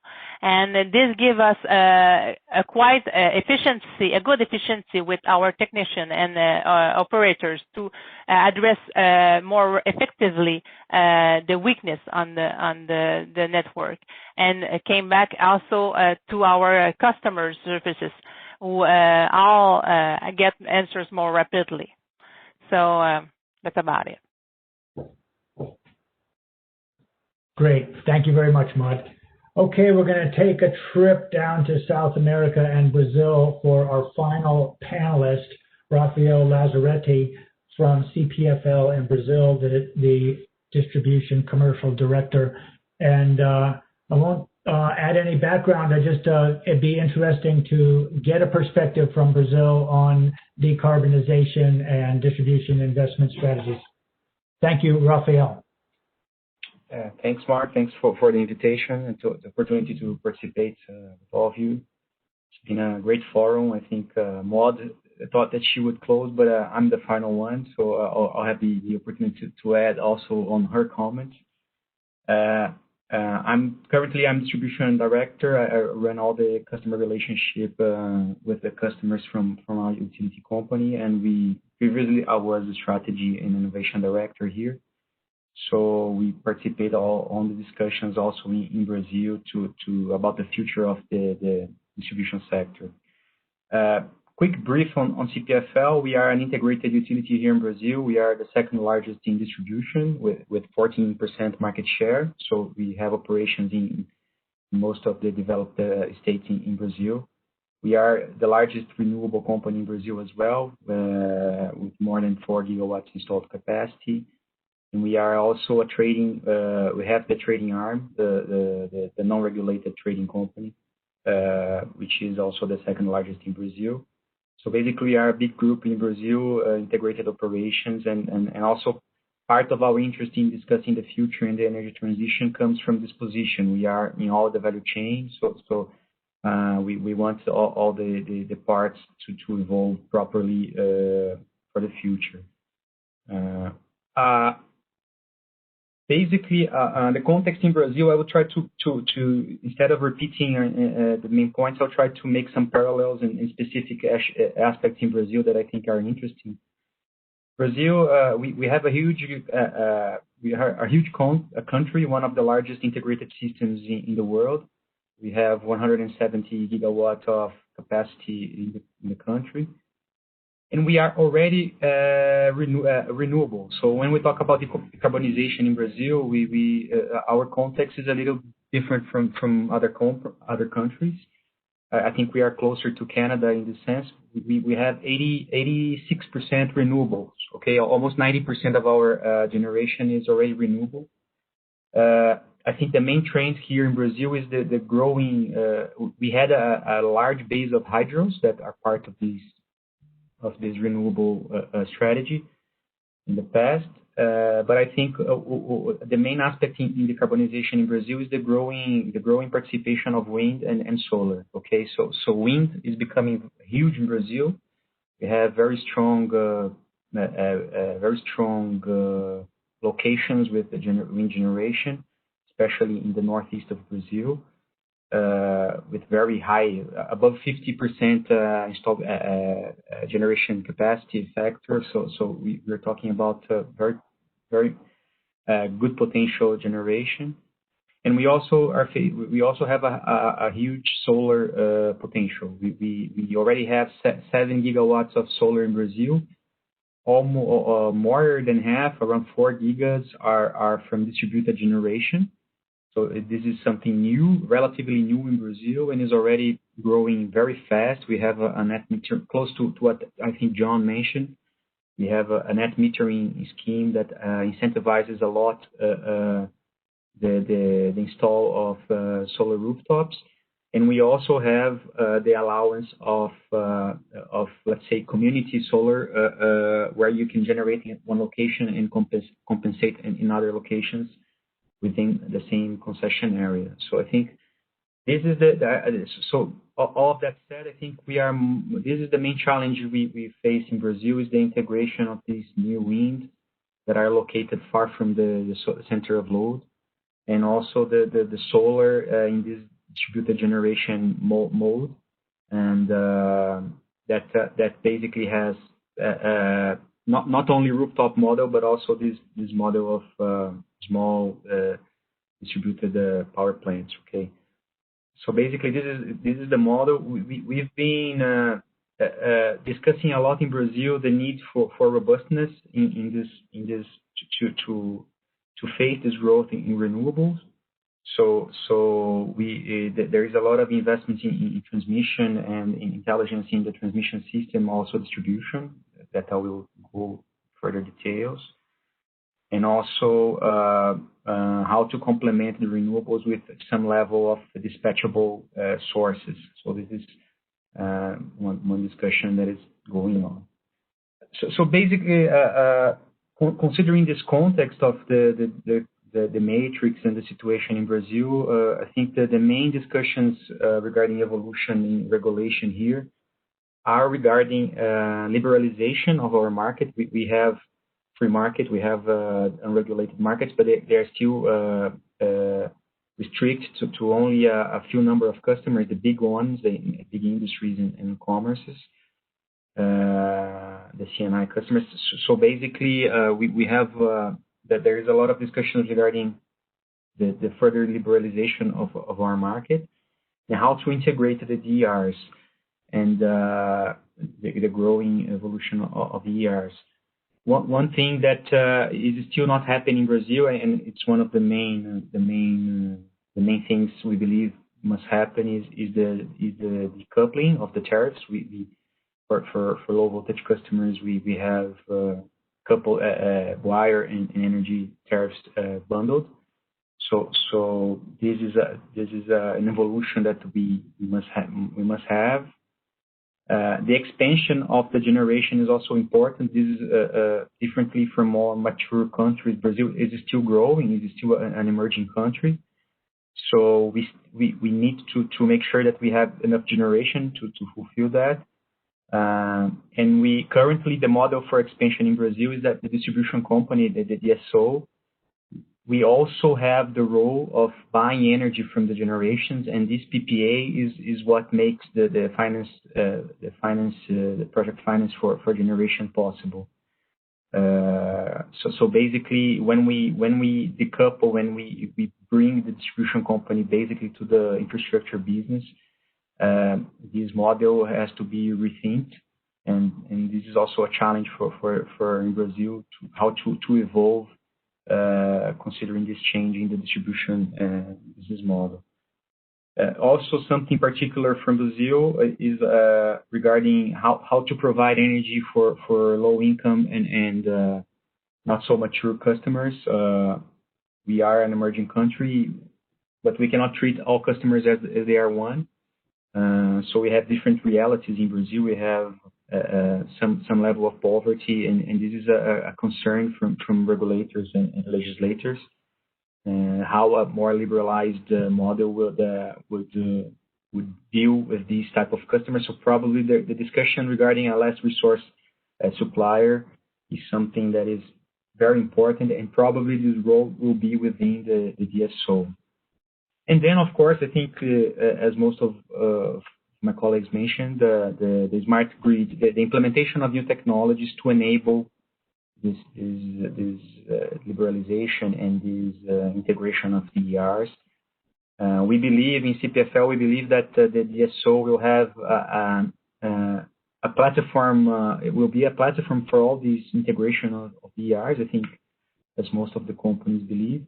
But we believe that in Brazil, particularly, we can play a role in terms of business model, not only as a physical platform for exchange of energy, but also as a financial and transactional platform. It's part of our vision. We believe that considering realities in Brazil, tax evasion of smaller companies like the new players of DERs, so on, there is an opportunity for the DSOs to not only enable a technical, proper and smart grid to the system, but also to be able to collect and to provide financial integration of all these DRs and customers and all these new reality that we will have in the future. Basically, that's I wanted to share. So Brazil, I think, in technologically speaking, we are, I would say, some levels behind most of you. The smart meter, for instance, smart metering AMI is not fully deployed in Brazil. We have CPFL, for instance, we have 100% penetration of smart meters only for the high voltage customers. For the low voltage customers, we have pilot plans yet, not full rollout. And we've been discussing also with the regulator in Brazil how we can evolve.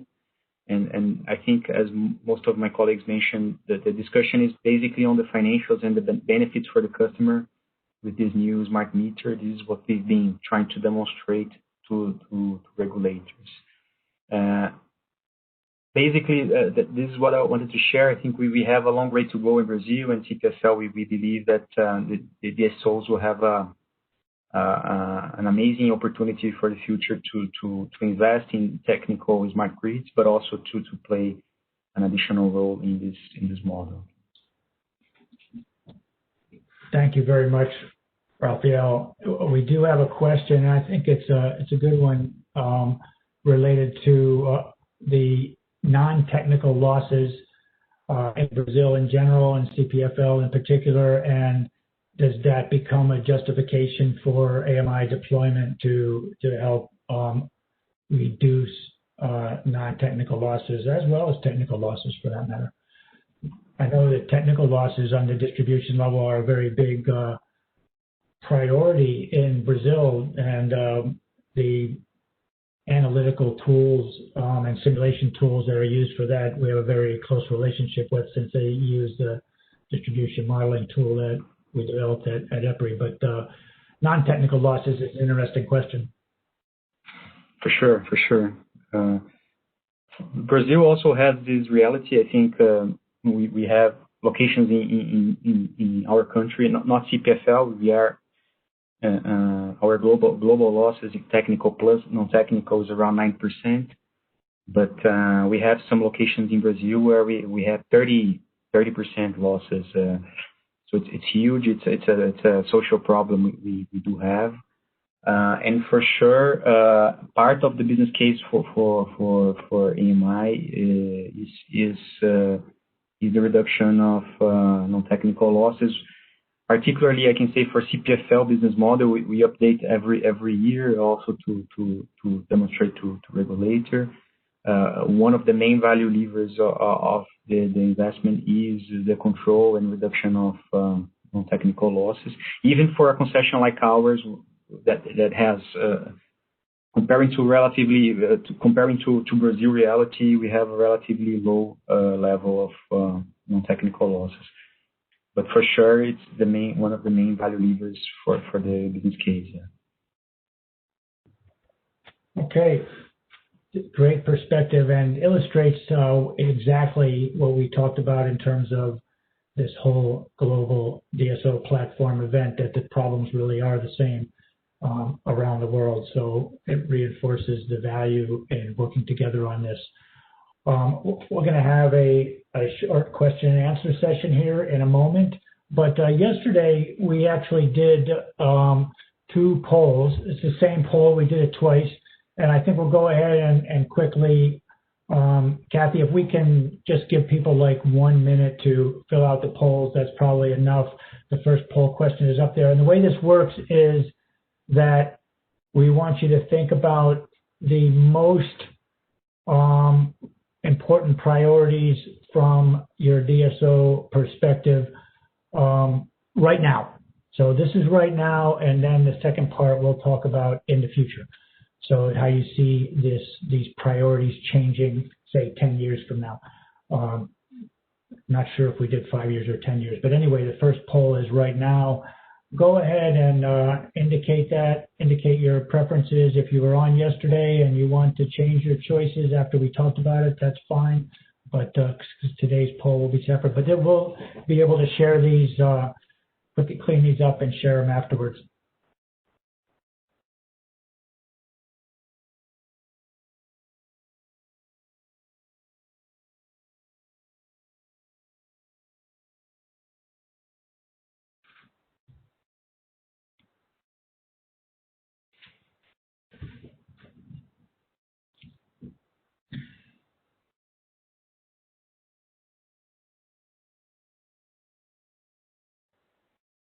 And realizing that we don't have a other category here, and this list is not comprehensive, but it's a good list in terms of priorities that we're facing. I think in terms of things that we've been discussing, reasonably compatible with the priorities that have come up.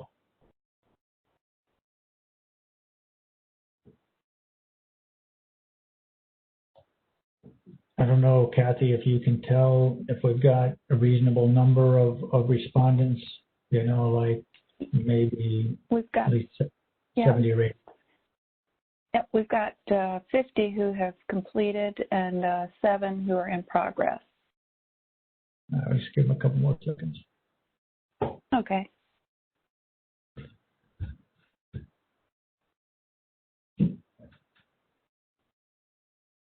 All right. Let's wrap that up, and it's going to be the same categories in the second part, so since you read them, you'll be able to answer even quicker on part 2. When we close it down, we'll be able to see the answers, Angie? Is that the way it works? Yes, we'll be able to see the answers. It might have been slow to come up on some people's screens. Okay. There you go. You should see the responses to that one now.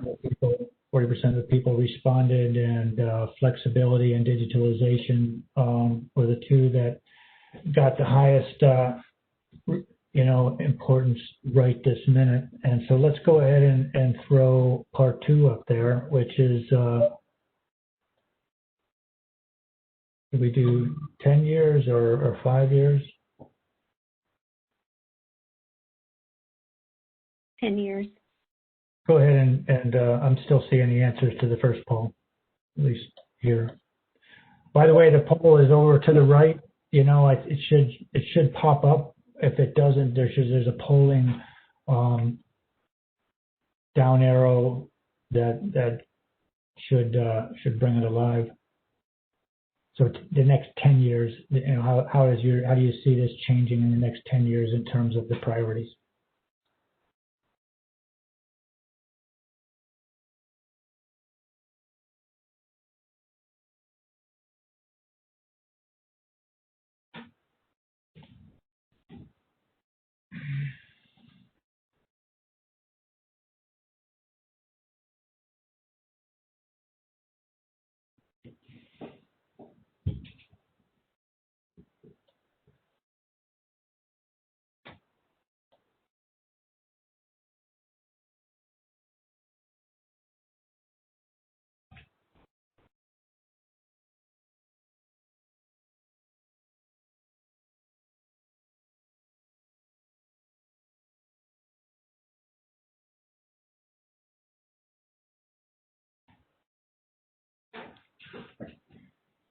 We are at around 44 have finished, and still there's 7 or 8 taking the poll.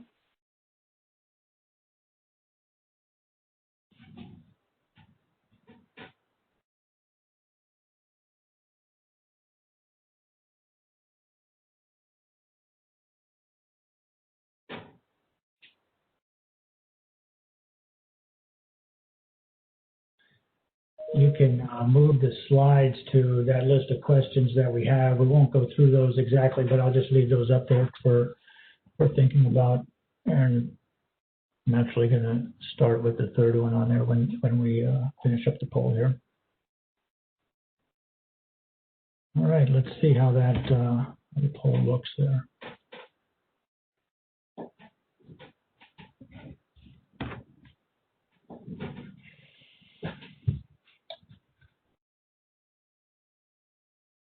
Want to shut that down, Kathy? And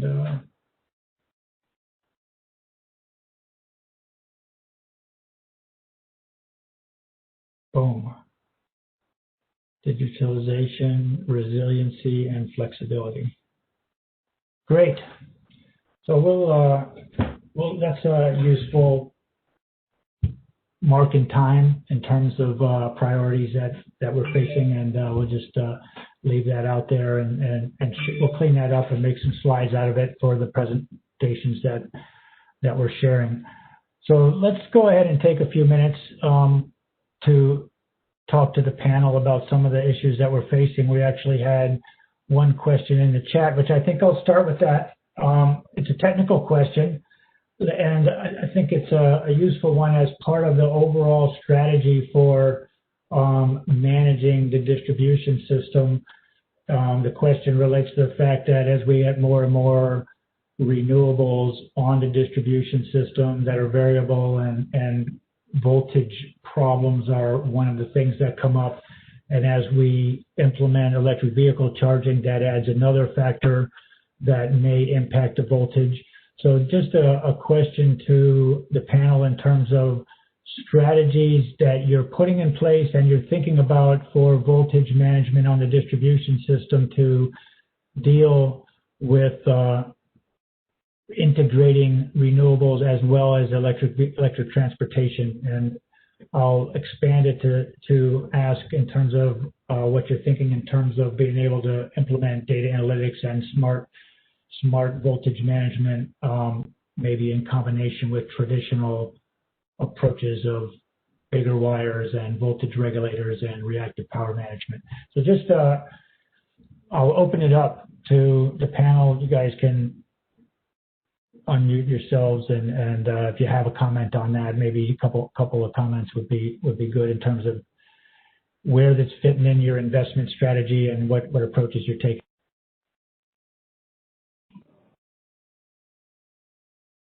Mark, I can start. We have in Brazil, we have in CPFL we have a pilot project with for DG massive implementation in one neighborhood here in São Paulo State.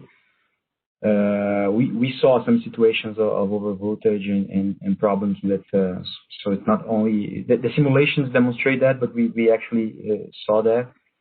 I think we've been working and we will do some research still, some R&D projects to come up with a better solution. But I think we can think of more, let's say, changing behavior of the customer with specific pricing and in different levels that can change the way that the customers uses the technologies. For instance, time of use tariffs and penalties for some situations.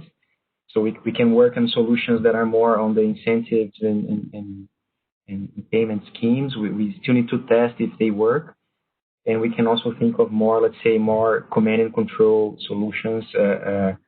On the second part, we are testing some voltage level controls on low voltage distribution grids, low voltage distribution transformers. Sorry. So this is something to test, and also basically this is it, and basically the dispatch of the DG. So this is also something that we. In some moment of time, the engineers tell us that there might be a need to cut some of the DG if all the other solutions do not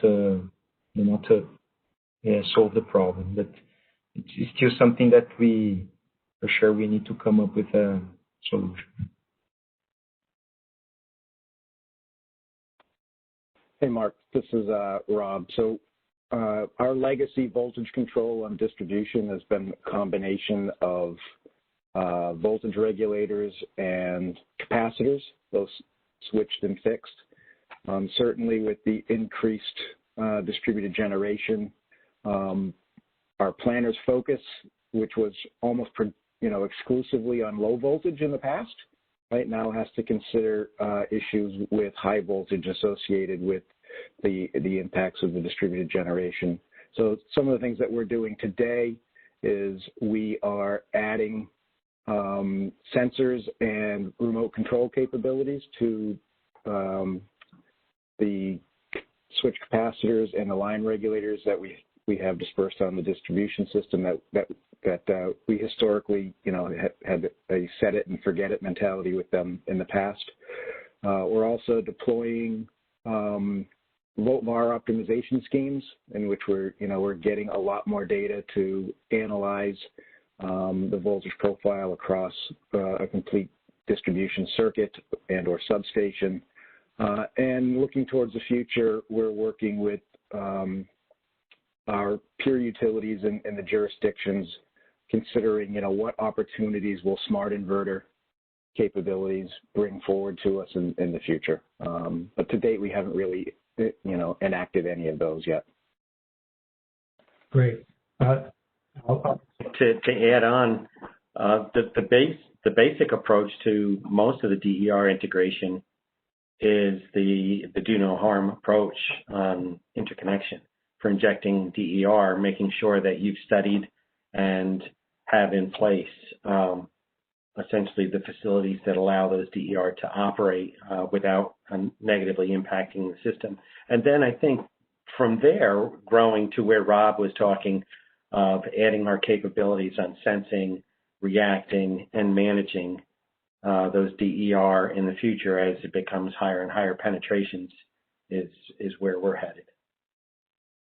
John, let me expand that to if you could comment on the role of energy storage both in the integration of renewables and these community solar, as examples in particular, and the role that you can play in the energy storage. Do you have to buy it as a service? Can you put in the energy storage systems yourself on a distribution system? How does that work from a regulatory point of view as well? So there's two aspects to that. One is energy storage as part of the interconnection. In other words, the solar storage coupled.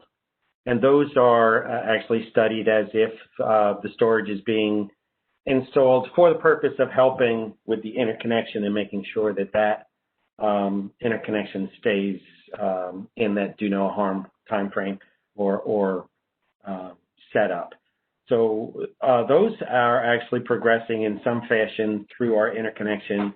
We don't really play an active role in managing those.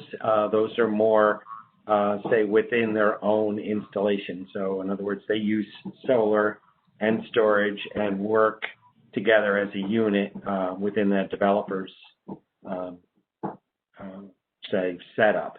The other storage that's been progressing through in New York in the regulatory has primarily been what I would say large-scale storage for energy arbitrage of the wholesale market. And it really hasn't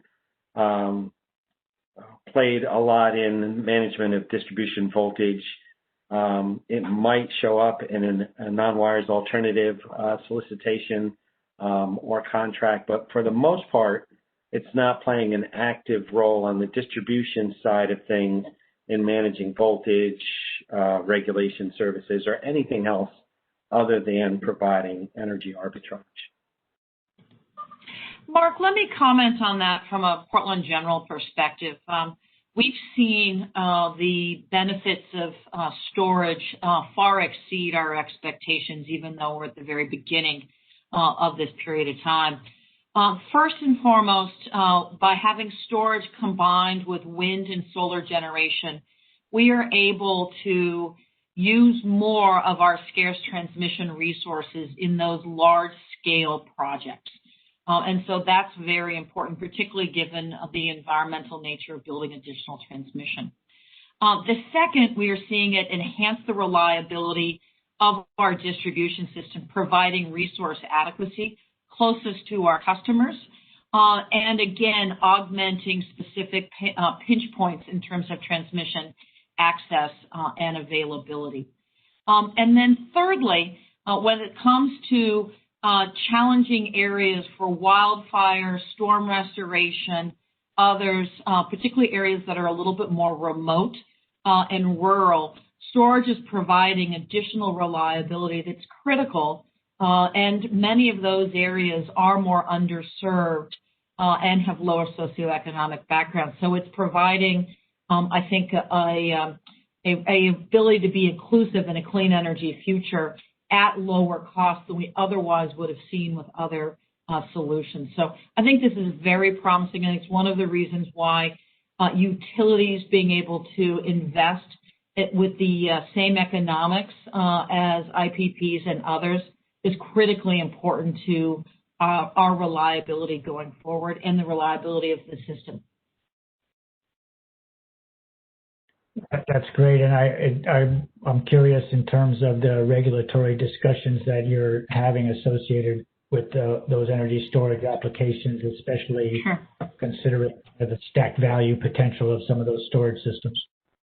So only one of the projects that I just mentioned we've had explicit regulatory discussions on in terms of pilots and capabilities. The other really came out of being the lowest cost market solution. So I think that there's the regulatory piece in terms of capabilities, but the cost of storage is coming down so much that particularly combined with the cost of solar, which is also plummeting, it is economic in and of itself. Our three pilot projects from a regulatory standpoint are at the home level and the residential home level, so pretty small but scalable. The second is at the substation level, and the third is connected with a combined cycle plant and a dozen recips, which is a 1,200 megawatt facility that directly interconnects into our service territory. So we're seeing it on all spectrums, but I believe that the market is actually moving faster than regulation. Right. If John Lee is still there, just if you have a comment related to the systems in Minnesota and where storage plays in those systems, I'd be curious.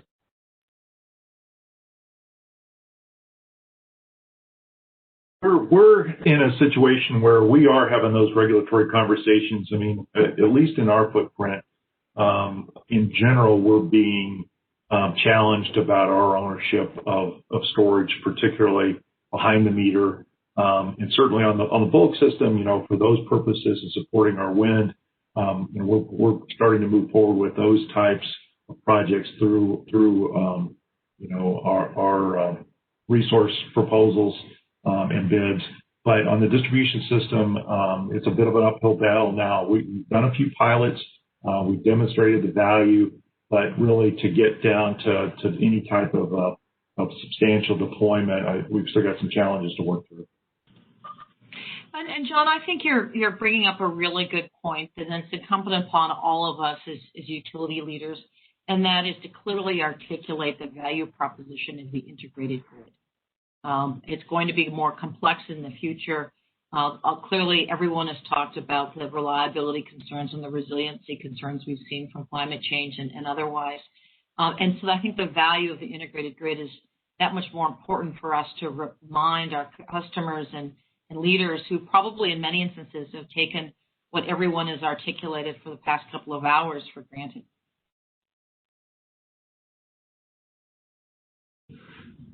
That's great. Roberto's asking a question, which, Roberto, if you're on, why don't you just go ahead and ask it? And I think we've heard the answer from the folks here, and we don't have a good estimate for the whole country, although at EPRI I'm taking that as a challenge. But go ahead and mention the numbers that you guys came up with for Europe, and we can have a quick chat about it. Yes, just to cut it short and inviting everybody to have a look at the recording of yesterday's debate. A study made by Deloitte on behalf of the leading distributors in Europe has brought quite a worrying or an interesting evidence. So the investments that are requested in the next 10 years in the assessment of the leading DSO in order to deliver the so-called energy transition in the European Union will sum up to a range of 370 plus, and the maximum is 425 billion euros. So this is quite an impressive figure. But what is also impressive is the pace of the growth of the investments that the DSOs esteem, which is mainly 50-70% more as an average if compared to the current investment dimensions. It doesn't exist such a similar study for the Americas. And my curiosity here is just to see what is the feeling and to ask you what is the feeling of you as distributors in terms of the investments that are required by you in the next 10 years in your continent. Thank you, Mark, for giving me the floor.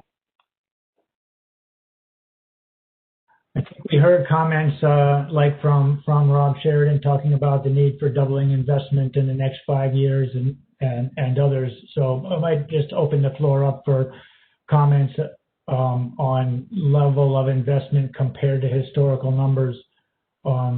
Maybe that was actually Tony that was doubling, I think, Avant Grid. But I think everyone is seeing that kind of investment acceleration between electric vehicles and renewables and reliability and resiliency. So, Maria, you want to start there? Sure. I think the opportunity is tremendous. We're seeing growth rates that we really haven't seen since sort of the proliferation of electricity use across our various economies.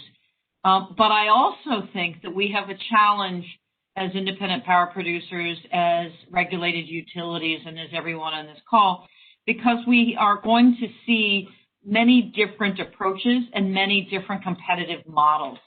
And that's going to lead to innovation, but also to choices that are going to be challenging for all of us as we have significant investment already in our systems and are looking at more. My hope is that it allows us to continue to share information, which has been a hallmark of our industry through EPRI and through other leading global organizations, so that we can really do the best thing for customers and continue to enhance the peace of mind that we provide for our societies. So this is going to be, I think, the most exciting and also challenging decade for this industry.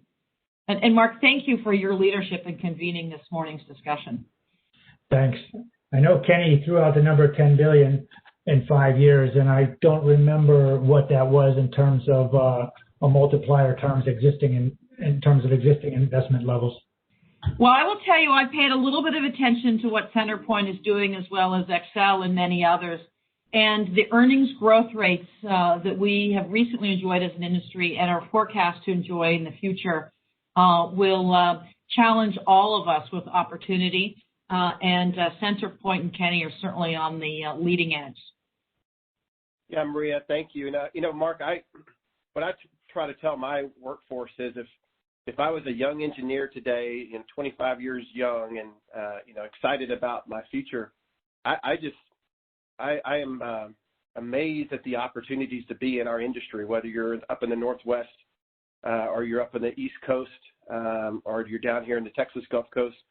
We're just really kind of beginning this journey that will transform both sides of the equation, the wholesale side and how we supply, and the demand side on how we serve. The transformation is it's fascinating, and it's different now than it was in my earlier career, because in the past it was driven by regulatory framework and utility design, basically coming together and saying, here's how it will work. And today we're no longer there. It's the customer. It's the landscape of our communities.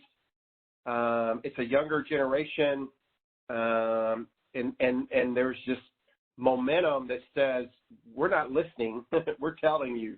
We're going to tell you how your system and how our needs are going to meet, and it's our job to be, number one, to be sensitive to and understand and listen to the needs of our communities and our political drives that are occurring in real time. And secondly, be well prepared as an engineer and as an operator to be well prepared. And to Maria's point is to have a collaborative dialogue nationally, statewide, locally, and then internationally, like you're doing today, Mark, with us and our peers across the globe. So we don't have nearly all the answers, but it's a work in progress, and it's working well. So, and we do have good confidence that we can continue to expand the infrastructure, serve the dynamic transformational needs of our communities, meet in the middle with our political pressures that, they swing so far every 4 years. What we have to do is stay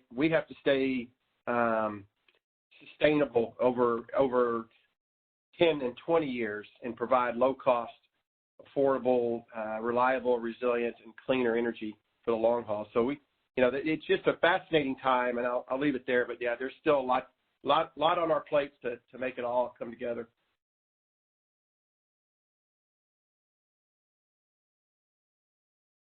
It's perfect, Kenny, and I think it's a good point to kind of put a wrap on things. It's been a great discussion. I did want to hit that third bullet there, but I think I'll just leave that hanging. Make that my closing remarks and go on to the next slide. I think it's just our wrap-up slide.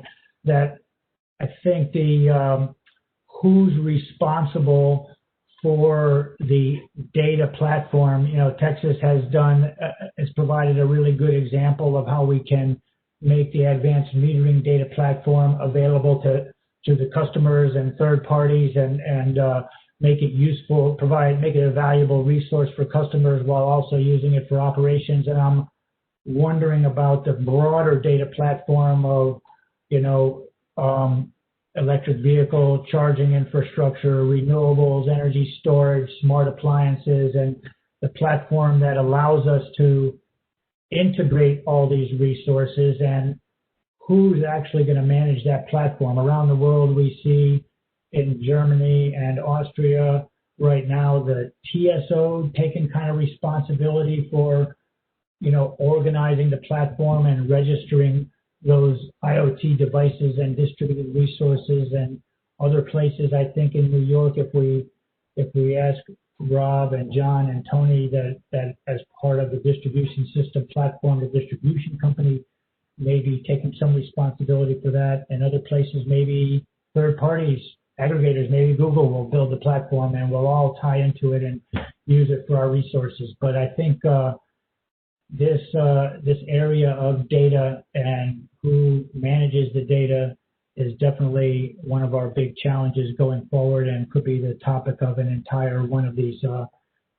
panel discussions. And I think maybe will be as we go forward, because this has been great yesterday and today, laying the groundwork for ongoing cooperation and what we're calling this global DSO platform.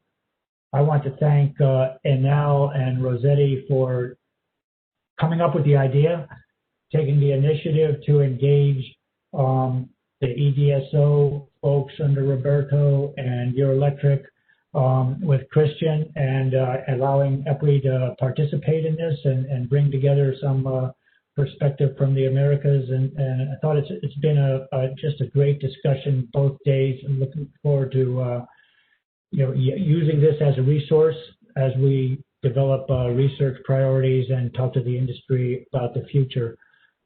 Roberto, do you want to add anything in the conclusion here?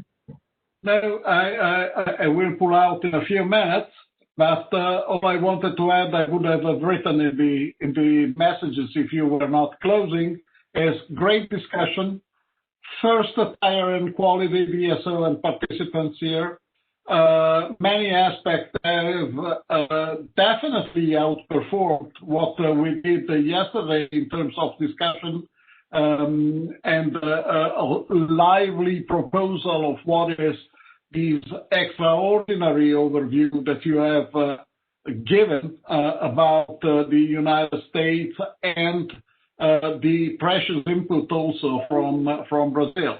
So thank you very much, everybody. Thank you very much to the participants.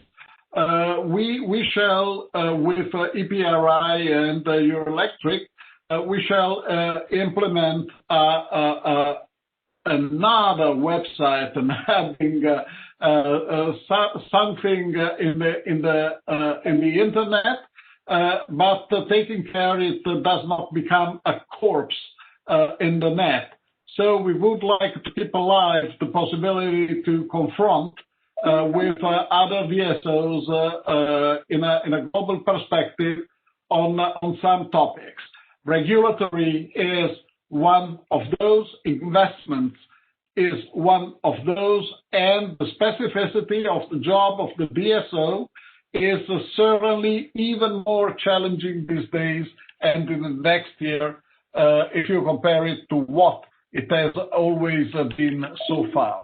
We are no standard, no given service anymore. We must put not only business savvy into it, but a lot of fantasy in keeping our customer with us in the first place, but happy with the system. Thank you very much, everybody, and thank you very much, Mark, for your moderation that was very, very effective. Great. Thanks, Roberto. Well, I'll just finally add my thanks to Kathy and Angie, who coordinated the logistics of making this happen, from the event page and the registration. And yesterday, they were both up at 3 a.m. Eastern time to participate in the European one. Thanks for that. And Really appreciate it. This has been a great resource. And finally, thanks to all the panelists. It's been a great discussion. I really appreciate it and look forward to the follow-ups. Yesterday, our representative from Rosseti indicated that they'd love to host an event in St. Petersburg at the end of the year. So who knows? We'll see where we go with this. We got a club now, and we look forward to following up on these discussions. Thanks, everyone. Thanks. Guys, take it easy. Thank you. Bye-bye.